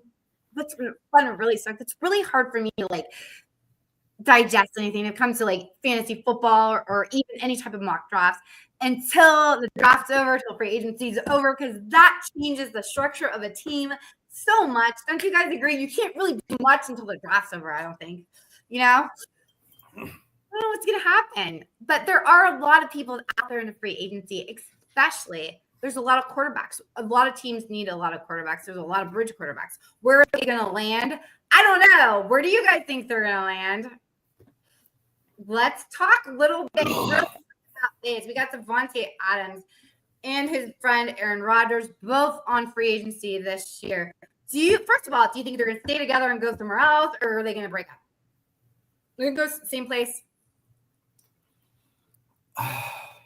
I don't really have a feeling on this one. I don't think either of them are going to be making any kind of major contributions no matter where they go. But, God, are they a pair like you peanut butter and jelly? Like you get one, you get the other? Yeah. Okay, let's just have some fun with it. Aaron Rodgers signs with the Tennessee Titans. and the Titans do not take Cam Ward or Shadir Sanders, and Aaron Rodgers signs there, and so does Devontae Adams, and they also have Travis Hunter there. And that would be a little fun mix-up. That could send Tennessee right into a chance in the AFC South, which is not that super competitive. Okay. If I'm the Titans, I'm at least making phone calls for that. You want that combo? I'll take it for a year. I'll roll the dice on it. What about you? Do you see Devontae Adams and Aaron Rodgers? All right, since you're packaging, separately, I can get rid of Mr. Adams. If I'm Mr. Adams' agent, I don't want Aaron Rodgers' baggage, tied to it. But since we're doing it on Bougie Sports, which I love, I think, obviously the Chargers, Patriots, Packers, or Rams are teams that Devontae Adams could go to. But since you're throwing in Aaron Rodgers and it's a package deal, I like that Tennessee, because you have to go somewhere basically where they would use him as a quarterback, because like I said, he ain't going to the Chargers because of Herbert. I don't think he's going to the Patriots. I don't think they want to rebuild. I mean, the Rams and Packers aren't going to, so honorable mentions, I think you got to give it to the Steelers because, but obviously they're going to go Justin Fields and whatever, Russell Wilson. But if they don't, I think Rodgers and Devon, that'd be kind of cool, but I don't think the Steelers are Cleveland Browns and would do such a thing. Yeah, Devontae Adams, he's still a good wide receiver. Where do I think he'll land? What about the 49ers? Ooh. Right? I think that's a good place for him. Or Green Bay. I think Green Bay might be a good landing spot for Devontae Adams. Aaron Rodgers, Ed, you said something about going to the Titans. Did you say that? Well, I'm actually, the mayor said it, and I happen to agree with that, because you have to go to teams that, quarterback-wise, they need a quarterback, and maybe they go with a veteran draft, a younger guy, maybe second, third, fourth, whatever like that, but you're not going to take Shador and Cam Ward. So, no, I think the Titans and Steelers would be – you need to go to a team that is somewhat competitive or wants to be competitive and is okay with going with a bridge quarterback. Yeah. So what I want to talk about real quick is Sam Darnold. Sam Darnold make a huge impact this season. I actually, at the beginning of the season, people were even talking about him as a potential MVP. Until at the end, he kind of choked. The last two games were really, really bad. Nonetheless, the Vikings decided not to franchise tag him. I asked today on a poll, did the Vikings make a mistake by not franchising Sam Darnold? 65% people said no. 16% said yes. What do you guys think? I think that I'll let you guys go first. What do you guys think about the Vikings just letting Sam Darnold go out? I don't know their cap space area, so I can't say, in an ideal world, do I think they should have kept Sam Darnold and franchise tagged him? I would say yes. For the 1 year you franchise tag Darnold, still letting McCarthy sit back, heal, because you don't know how fast he's going to heal. The Vikings were what? What did they win? 13 games? I think 14. I think they're 14. Yeah, 14. If you could tell a Browns fan, we won't give you XYZ quarterback that's going to win 14 games. Browns fans would carry that man like Macho Man to King of the Ring on their shoulders. Yeah, of course, you franchise tag Sam Darnold there.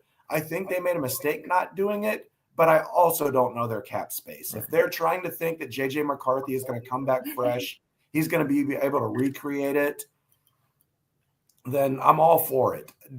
I'm not a Michigan guy. Maybe you can ask Roger that. Roger, dog chug, shout out.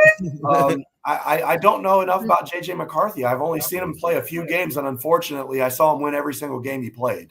Yeah. So, we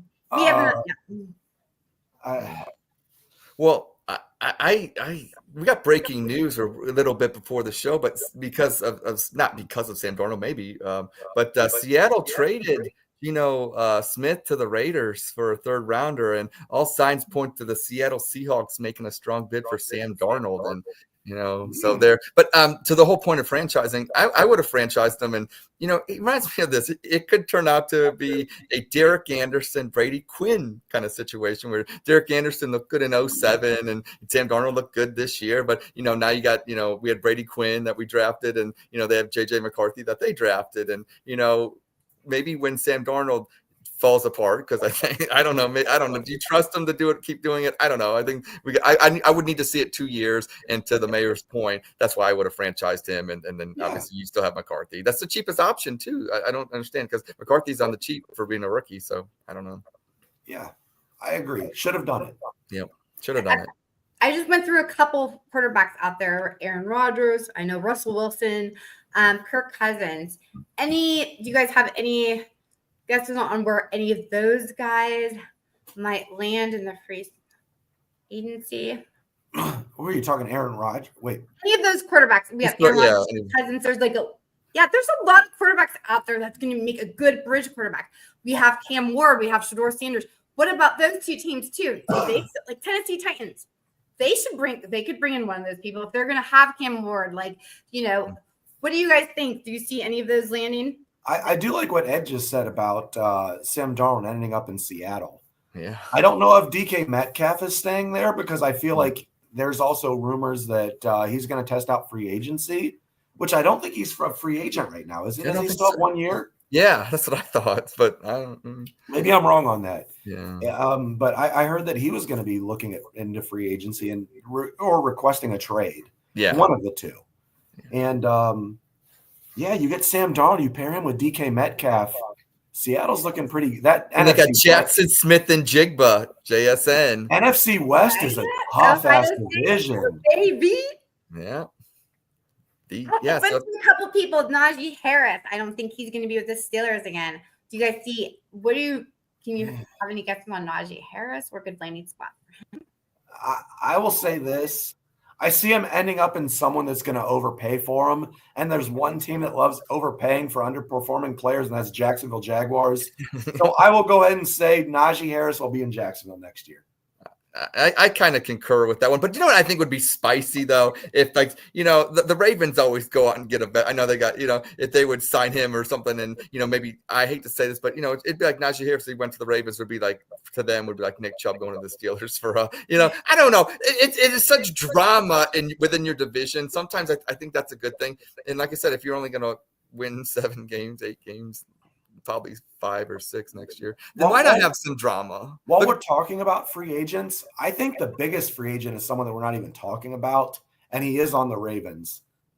Who is it? Excuse me, Ronnie Stanley. I think he is the best tackle in the entire league, and he is going to be walking away from the Ravens. Where he's going to end up, I don't know. Whoever's going to pay him a shit ton of money, probably. I think he's like 33 years old, which for a tackle, that's prime ages.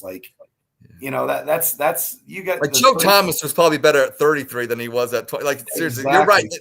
33 to 37, you're getting the best 4 years for that position. For that. Right. Let me ask you guys a question. I have a really good place.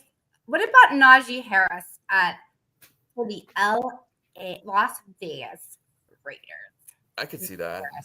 Mark it, bet it down. I like it. Running back, it's a perfect spot for him, I think. People are talking about Kirk Cousins. You guys know what? I think Kirk Cousins is so soft. This is so personal. Bias. I'm not a real reporter. I'm just a fan. Because I don't like. Does he make you want to shop at Kohl's? Yeah. I don't know what. I want Kirk Cousins, you guys. I do not want Kirk Cousins in Cleveland. No, that's not our quarterback. Just cannot go behind that.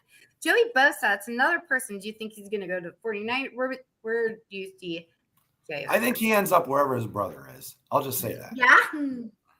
If Nick Bosa does not get traded, he ends up in with his brother in San Francisco.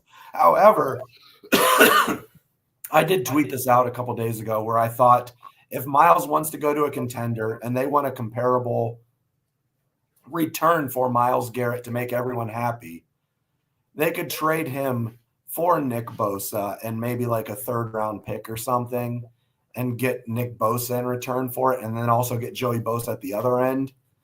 And I feel like if the Browns got 2 younger Bosas on each end, I don't know. I feel like there's not a lot of people you can trade Myles Garrett for that are players. And someone's going to have to come up with a hell of a lot of picks. And typically you don't want picks from contenders. And he wants to go to a contending team. So it's a big, major dilemma. So let's just bring us to this guy right here. Where do you see him in the next season? I see him in Cleveland. In Cleveland. Yeah. Probably on the bench. Oh God. I see him in Cleveland. I don't think he's going anywhere. I will say this: that'll make a lot of people sad. I think Nick Chubb is going to be gone. Oh, wow! I'll bring down the podcast. Whoa! I feel like Nick Chubb is as good as gone. I think the cereal was ass. Nick Chubb. Sorry. Oh, Nick Chubb, the cereal? Yeah, wasn't a big fan. They had a cereal? Yeah, Nick Chubb had a cereal a couple years ago at Heinen. Yeah. Did you keep a box? No, I didn't. Here's the thing. Like in Columbus, I don't know. It's Ohio State. Everybody thinks it's arrogance or whatever like that. And I love it. I love the fact that people think Ohio State people are arrogant. And I make jokes about it. I'm a Clevelander, but I'll say this: it's like Ohio State has trouble with Michigan. They go on a 4-game winning streak. It's like the Browns. It's always one of those things where when you think you got momentum, you go 11-6. Even like the Guardians this year, it's like I don't know. Just always looking for the ship to go the wrong way, and it's just like I don't know. It maybe with the winning that we have in Columbus, that it just makes us. And you guys are so, and even on X and everything, you're so guys going after each other, which I love. I'll say this: that being bougie, keeping it 100, keeping it 100. Never got in a fight on X ever. I'm just like there, like, hey guys. Yeah, right. Throw up a picture of Jason Tatum and let's see. I'm like, yo, and I'm like, I'm out. Yeah. And I'm like all weird and stuff. I don't fight with people in there. I love everybody. I know, but I will say this: I appreciate the fights. Oh my God, it gives you something to do. Thank God for Roger, right? What were we Roger, hey, shout out to Roger Dog Chuck. My yes. He fights. He's a fighter. He's a fighter. He is. It's like exhausting. It's exhausting to fight so much. But it's fun to be a watcher, though. It is. That's what I'm saying. Yeah, exactly. That's part of the Cleveland Browns. That's what I'm talking about. They entertain us, and only we can have these emotions. No other team can draw these emotions from their fans like the Cleveland Browns do with their fans. Exactly. And, a torturous relationship, but you know what? I sign up every year, and I keep going back. You guys, I gotta say something really quick. I want to say Jay Cruz in 71 said the Cavaliers are a good team. They're more than a good team. They're a phenomenal team. They're an amazing team. Right.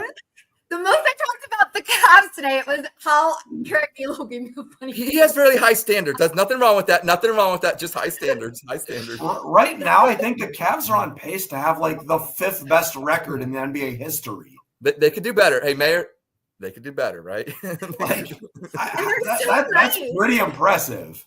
They're like, no, they're like nice. Jay Cruzan says, no, they're not. Nope. All right, you guys, I'm going to ask you guys something really quick, which I'm so impressed that I'm asking this, but I can actually ask this, like, legitimately.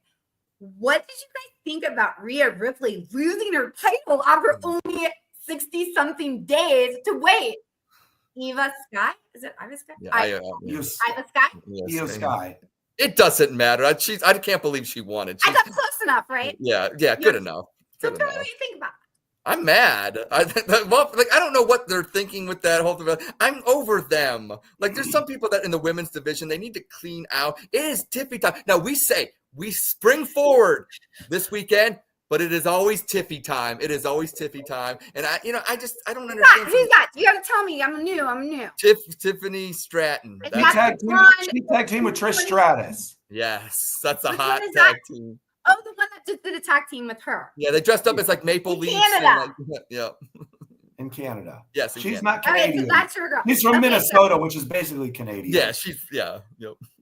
Okay, so I like Chelsea Green. Okay. You want to know why, Ed? You want to know why? Because she's hot. Well, I feel like, yeah, that's part of it too. But don't you feel like when you like to like someone, there has to be a feeling on why you want to root for that person? Right.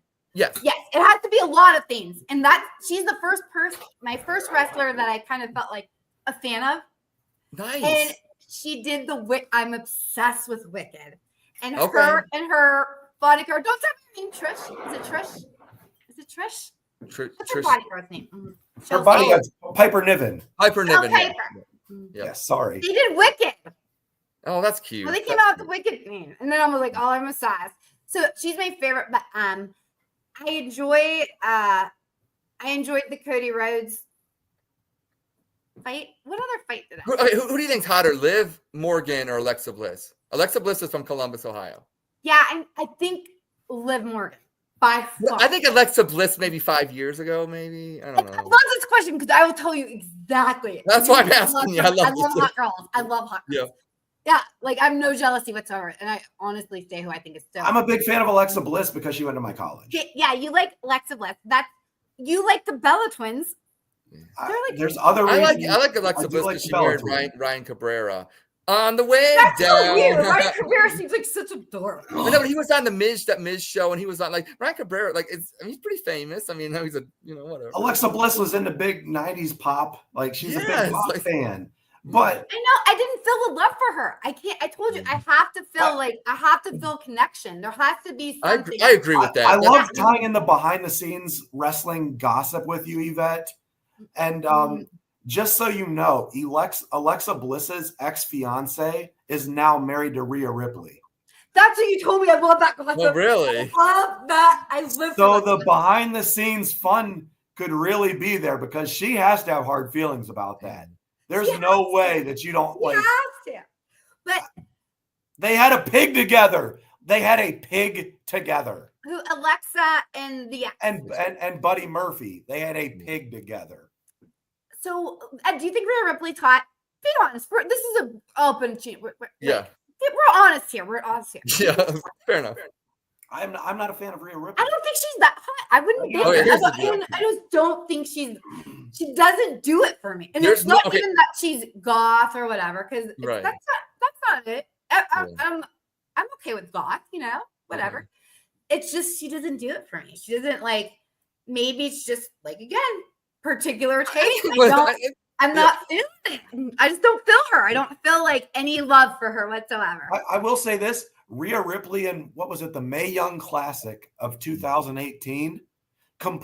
Look up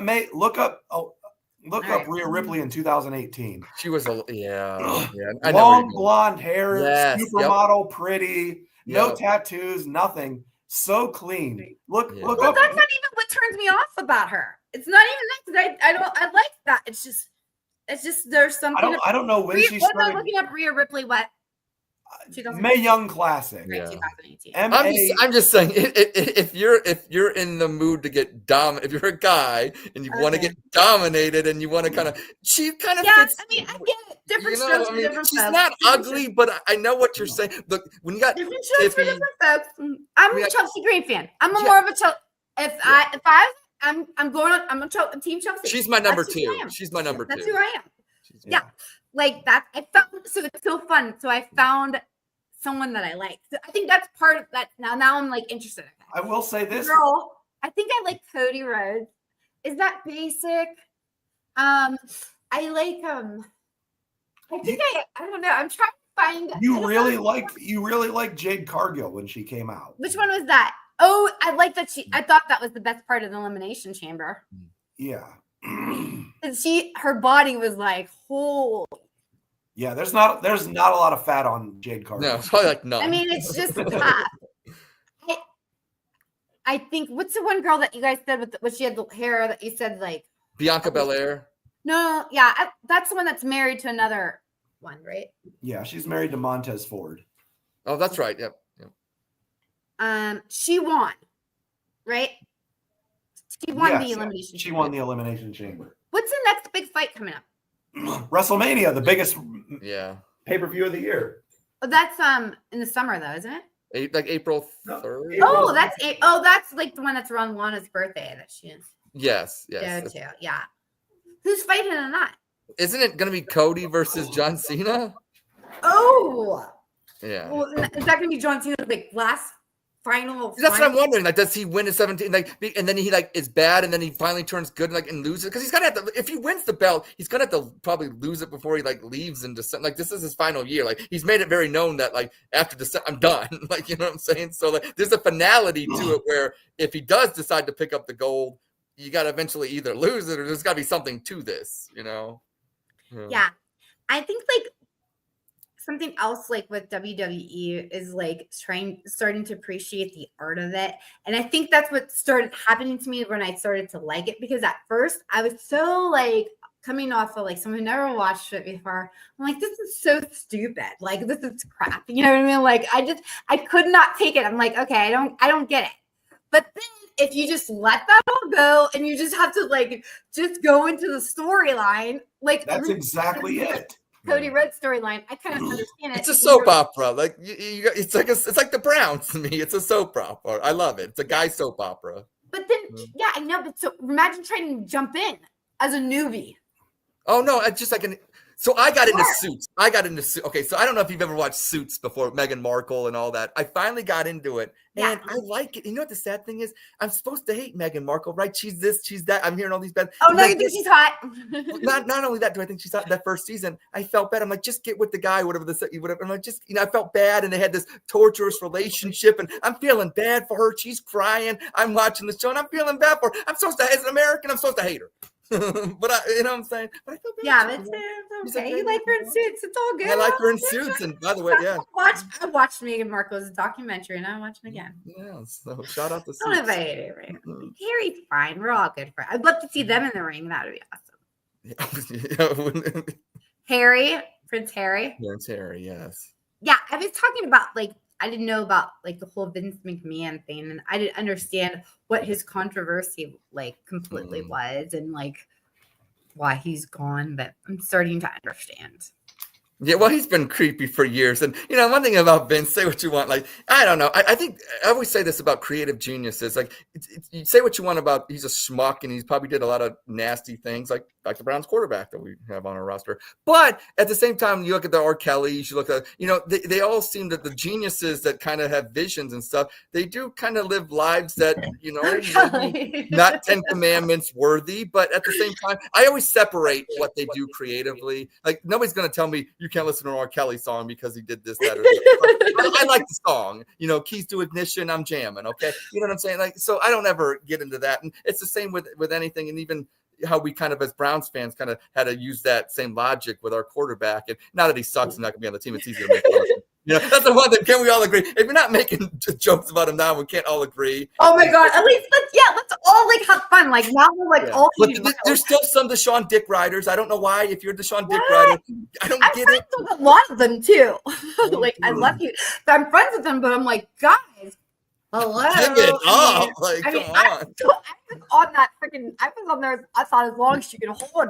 I gripped as long as I can, and I let go. Like it's like, let go. I love Johnny Manziel, but he blew. He sucks. Johnny Manziel sucked. Okay, yeah. He freaking sucks, and so is Shador Sanders. He also did blow. He did actually. See that? That's why I liked him. See, that's why I liked him. That's why. Johnny Manziel. Yeah. That kind of blow. Okay, that's that's the other on the field. I had a problem. Yeah. The performance. We've been on here for a long time. Yeah, we have having some an hour and 40 minutes. We've almost hit like a major motion picture. For 2 hours. Yeah. I say lucky audience. We have like 700 people watching us live. So I mean, they're just losers. Right? You're the real MVPs. You're the real MVP. Yeah, absolutely. We're all just hanging out on a Friday. No, okay, question, fine. Another topic hot in the news, and I got to use it for a beautiful post the other day. Casey Anthony. Now, you had some feelings about Miss Casey Anthony. She resurfaces. The only thing I'm going to say about Casey Anthony, like the kids say, I know this comes out as kind of creep, but, you know, just like that meme, wood. Wood. Oh my God. Wood. Here's the deal. She was wearing Ohio State thing. I guess she was in Hilliard, Ohio, which is in, you know, a couple years ago. I don't know what her connection is to, you know, Columbus and Ohio State is, but she was wearing that. So I said, basically, anybody hating on her must be SEC fans. No, but I saw what you posted, Yvette, and obviously, and for rightfully so, but, you know, the audience out there, like, you still hate her, right? I mean, this is still. Oh, we gotta hate. She killed someone. She killed someone. All right. This is an alleged. This is like a pretty kid. So, like, yeah, we hate her. I do have to say, if she is not coming back to become, as you said earlier, a bop girl, what is she back for? Thank you. Thank you. Get your OnlyFans going. Make your money. Yes. She'll make it. She'll make it. I'm sure she's making money from coming back, even though it's so bad. I can't. I'm surprised it took her this long to come back, to be honest. You know what's funny about that, Yvette, tying into another one of your beautiful posts? Everybody check out, your X page, because you put in some good stuff. And I'm tying this together because I saw something the other day. You were talking about basically crazy chicks and sex and what the time. Yes! Casey, to your point, Mayor, you're pointing at Casey Anthony should only be a bop girl because you're right, because she's crazy. She has that crazy girl energy. Guys are attracted to that. Guys like crazy girl energy. There's something to it, and I don't know what it is, because she could be an 8 and not a 10, and guys are gonna go to her because she's crazy. Guys are attracted to her. And if you cheated on someone with Casey Anthony, she would get rid of all the evidence. It's all gone. Oh, it's gone. It's gone. It's gone. Let me tell you something. I can't say shit because I know all my girlfriends talk about how much they would F the shit out of Louis Mangione. It works both ways, right? United. That would be the ultimate couple right there. Casey Anthony and Luigi Mangione. Oh, there's rumors. There's rumors of some alleged sex scenes from Louis that I guess some former girlfriends have. So what? I don't know. So maybe check that out. I don't know if it's out there, but there are some rumors that there are some. And from what I'm hearing, Louis is he's got the right plumbing. That's what they're saying. And what I'm hearing is he might get out of jail. I don't know if he does get out of jail. Then we know that he's got 1,000 brides, 1,000 people ready to marry him. I know so many people who marry him in a fucking sex. So, how many letters have you sent him yet? You can't say like, I guess you could, well, whatever. Casey Anthony's still worse. Like murdering your kid or murdering a guy that robbed millions and millions of people. Mayor, I've only sent him one letter. I've only sent him one letter. Okay, just Louis. Yeah, Louis. I've actually. You know when you cut up all the letters from like a teen magazine, yes, or block them and glue them to pages? That's how I send them to Luigi. Yeah, that's what serial killers do. Who doesn't love a alleged serial killer? Speaking of serial killer, it's Friday. It's Dateline Friday. We're gonna hear about a new serial killer. I love serial killers. I love serial killers. I love mobsters. I'm not respectfully, Twitter, do not. Don't suspend me. I've always said this, like if something tragic ever happened to me, and I don't know if you guys firmly believe this, but I do.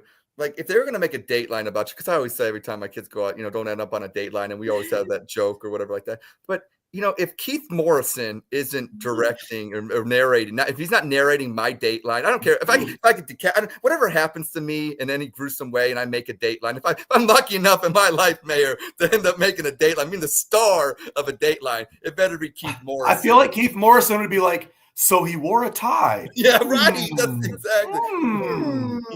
Yes. Yeah. Keith Morrison has been a lot. I know exactly what year of Dateline it is by the amount of wrinkles Keith Morrison had. That's Keith Morrison 80s. That's Keith Morrison 90s. He can tell a story better than anybody. He can put me to sleep. If I can't sleep, I'll put on his voice. Yes. Me to sleep. Tell me about murder. What happened in that lonely child? That's right. Exactly. Whatever happened. Yep. No, my the only thing God. I'm scared of is if I want Keith Morrison to narrate my Dateline, that means I'm pretty much a goner within 5. Let's just be real. Like, he is probably at the end of, we'll see how, but to your point about the wrinkles, yeah, I'm watching old Datelines. It's like going back in the time. It's really going back. Hey, did you know that Keith Morrison was Matthew Perry's dad, stepdad? Did not know that. Did not know that. Yeah. Wow. They were more than just friends. They were more than just friends. Murder. Interesting. Yeah. So he died in a hot tub. Yes. Oh my gosh. I've been for almost 2 hours. This might be one of my longest podcasts. We're fun guys. We're fun guys. So much fun. You're talking to two guys that'll just probably nonstop talk. Like there's no exactly.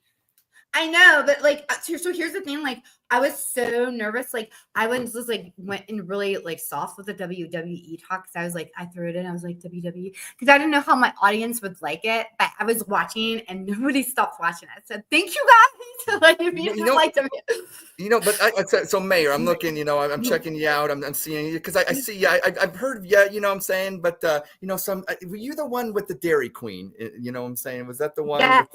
Okay, now I want to talk about Dairy Queen for a minute because this is what the audience wants to hear. They want to hear real life stuff. So every time I pick up my son from track or basketball practice or whatever, there's a Dairy Queen right there, and we stop in, and for $7 you get the $7 meal, and you get the hamburger or the cheeseburger, and you get the 3 strips, and you get the sundae with the drink and the fries. And you know what? For $7, that's the greatest thing you get. Then I see what you're dealing with, basically another $7. I'm thinking that'd be like me going in there and paying for 2 and only getting 1. So I don't know. What tell me about that again, because to me that's horrific. I love Dairy Queen, but I'm not paying an extra $7. I'm not doing it. Well, I mean, the $7 deal is fantastic. How the rookie mistake is when you do not get the gravy with the chicken strips. I always say gravy, and they just give it to me. I say gravy, and you got to go gravy with your chicken strips. Yes. Yeah, every time. Yes. You go gravy with your chicken strips, dip the fries in them. That's what I did. You know me. It's like you were the gravy, the chicken strips in the gravy, the toast, whatever you can get. It's like you were eating with me the other day. It up. Yeah. Every single time. It's fantastic. What's your favorite Blizzard? Okay, here's the thing. I'm pretty traditional. I probably like a Reese's peanut butter cup the best, but I always get Oreo because I know so those are great solid answers. Yeah. Okay. Yeah. I don't get like nerds, and I don't get these weirdo no. We don't have nerds anymore. Yeah, there's no more nerds Blizzards.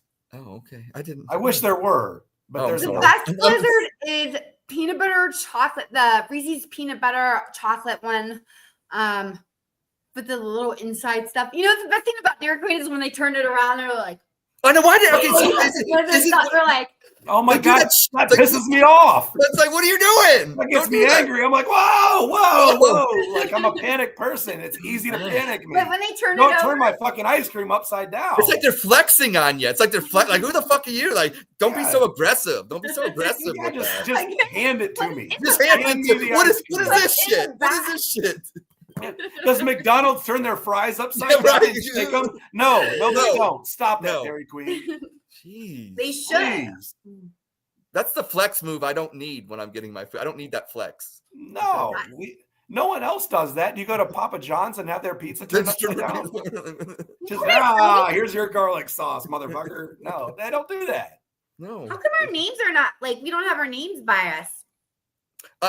Maybe because the meal with the mayor, maybe if you take that banner down or whatever. No, but even when I had that down, I don't think anybody. People have been watching. They don't even know who we are. There they go. Oh, they know. They know. Wait, was that there the whole time, or did that just come? That just came up. Yeah. So you got to spell your name, right? Mayor. You got to spell your name. See, I can spell my name. See, so You've got gang signs. You only need 2 letters. I tell that to people all the time. It's like my GPS. Like, I'm not going to die for the north side, the east side, the west side, south side. I'm going to die for me. And my location services, they're always on. They're always on.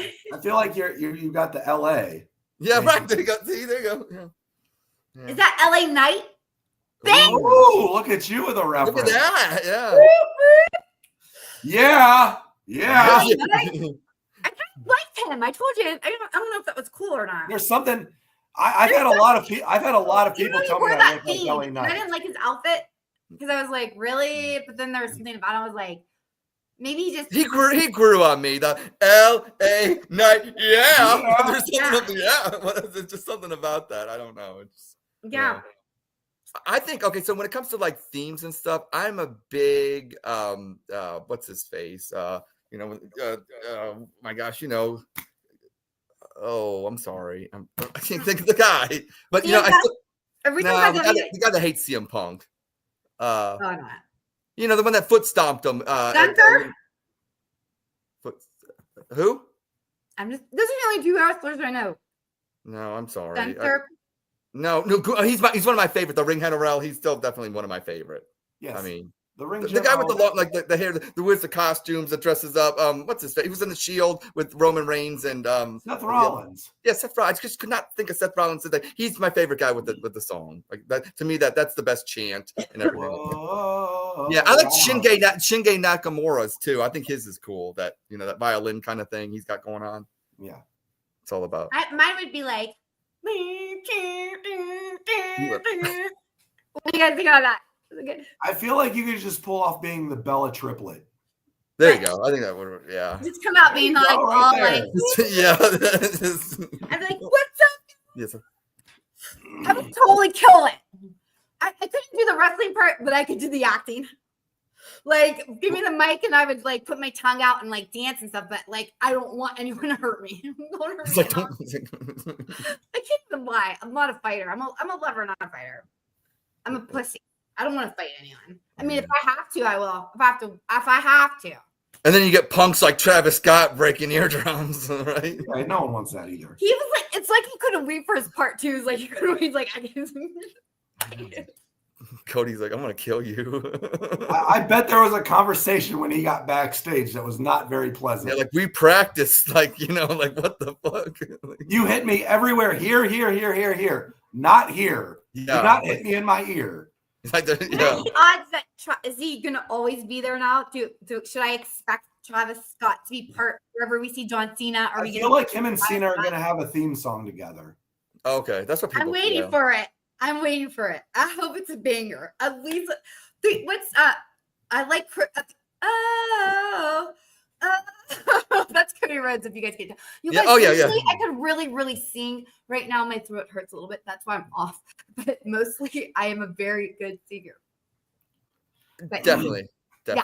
I think That was the Cody Rhodes song. Whoa. I will never. What is the Chelsea Green song? I don't know your song. Does she have a song? She has a song. Her song's great. I can't sing it.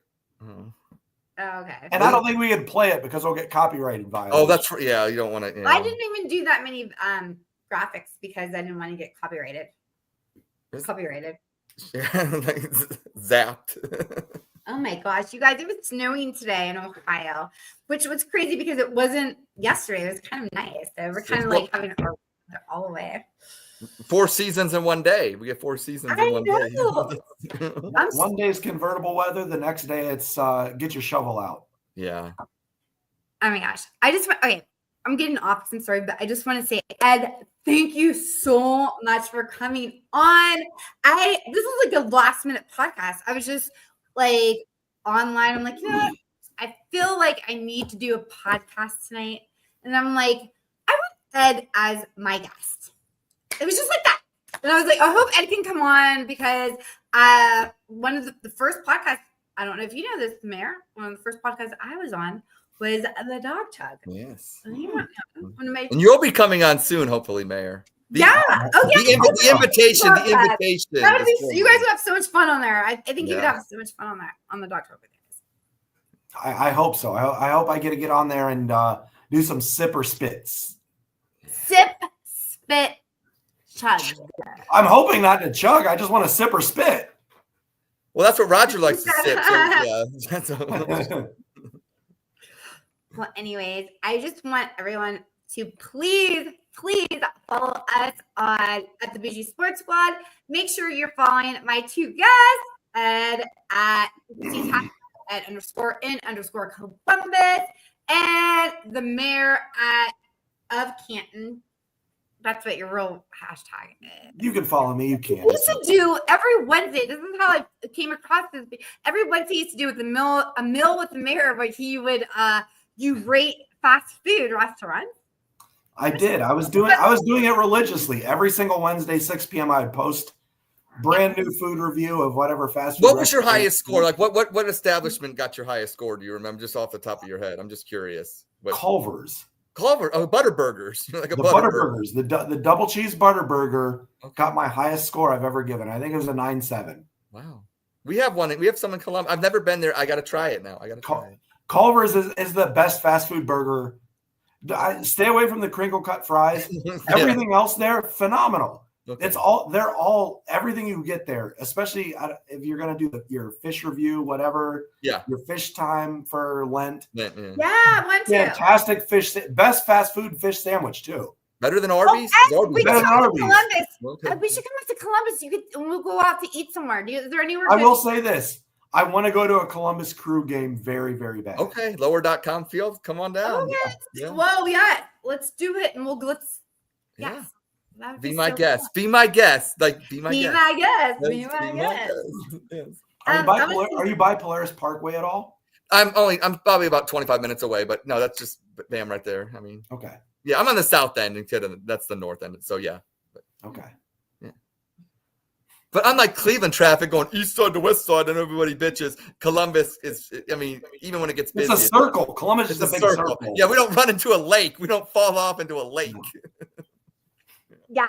And the mayor's right by the Hall. Are you right by the Hall of Fame, the Football Hall of Fame? Kind of. I'm far from it now, but I grew up right by it. Yeah. Which is amazing. I miss really the love that Akron Little football. Indians. It's, of all places, it's so nice to have it right here. I mean, I don't care. It's just such a cool thing that we have it like literally right there. We're cooler than you. Oh, wait. Yeah, we don't win championships, but we got the fucking Hall of Fame, okay? Yes. Yeah. We win college championships. When you guys win your Super Bowls and you get into the Hall of Fame, you got to come to our place, okay? Yeah. We bring you back to Canton. Yeah, All the right. good players want to come back to Canton. Parties at our place, bitches. Yes, if you want to end up in here, it's there. I will say this: anybody that's anybody at the end of August is in Canton, Ohio. Or wants to be. More they than want to anything. At some point. The Is that when streets you are shake all blocked the off. hands? Celebrities are everywhere. Is that when the mayor? Everywhere. Is that when you're? I think the there's mayor? 47 Kardashians here in August every year. Is that when you're out mayor and you're shaking hands and kissing babies? Is that when you're doing your work? In the past, yes. In the past. This is the biggest day in the year. Oh yeah. Yeah. Yes. Nice. But all right. Make sure you watch the dog tub. I call it the dog tub. Roger gets it wrong too. It's okay. Make sure you watch the dog tub every Wednesday, 10 p.m. Follow on YouTube and also follow us on Bushy Sports. And hopefully we'll all be back. We're always together. And thank you guys so much. Anything else you guys have to say before we leave? No. Great show. Glad to be on. I had so much fun. Thank you for having me on for a first-time guest. I feel like I had so much fun. You made me feel welcome. It was great meeting you, Ed. I loved it. I cannot wait to send you a picture of my Mayor McCheese on my Christmas tree next year. Nice. And never surrender. Never surrender. I'm not sure if that was a Rocky reference, but if it was, I love it.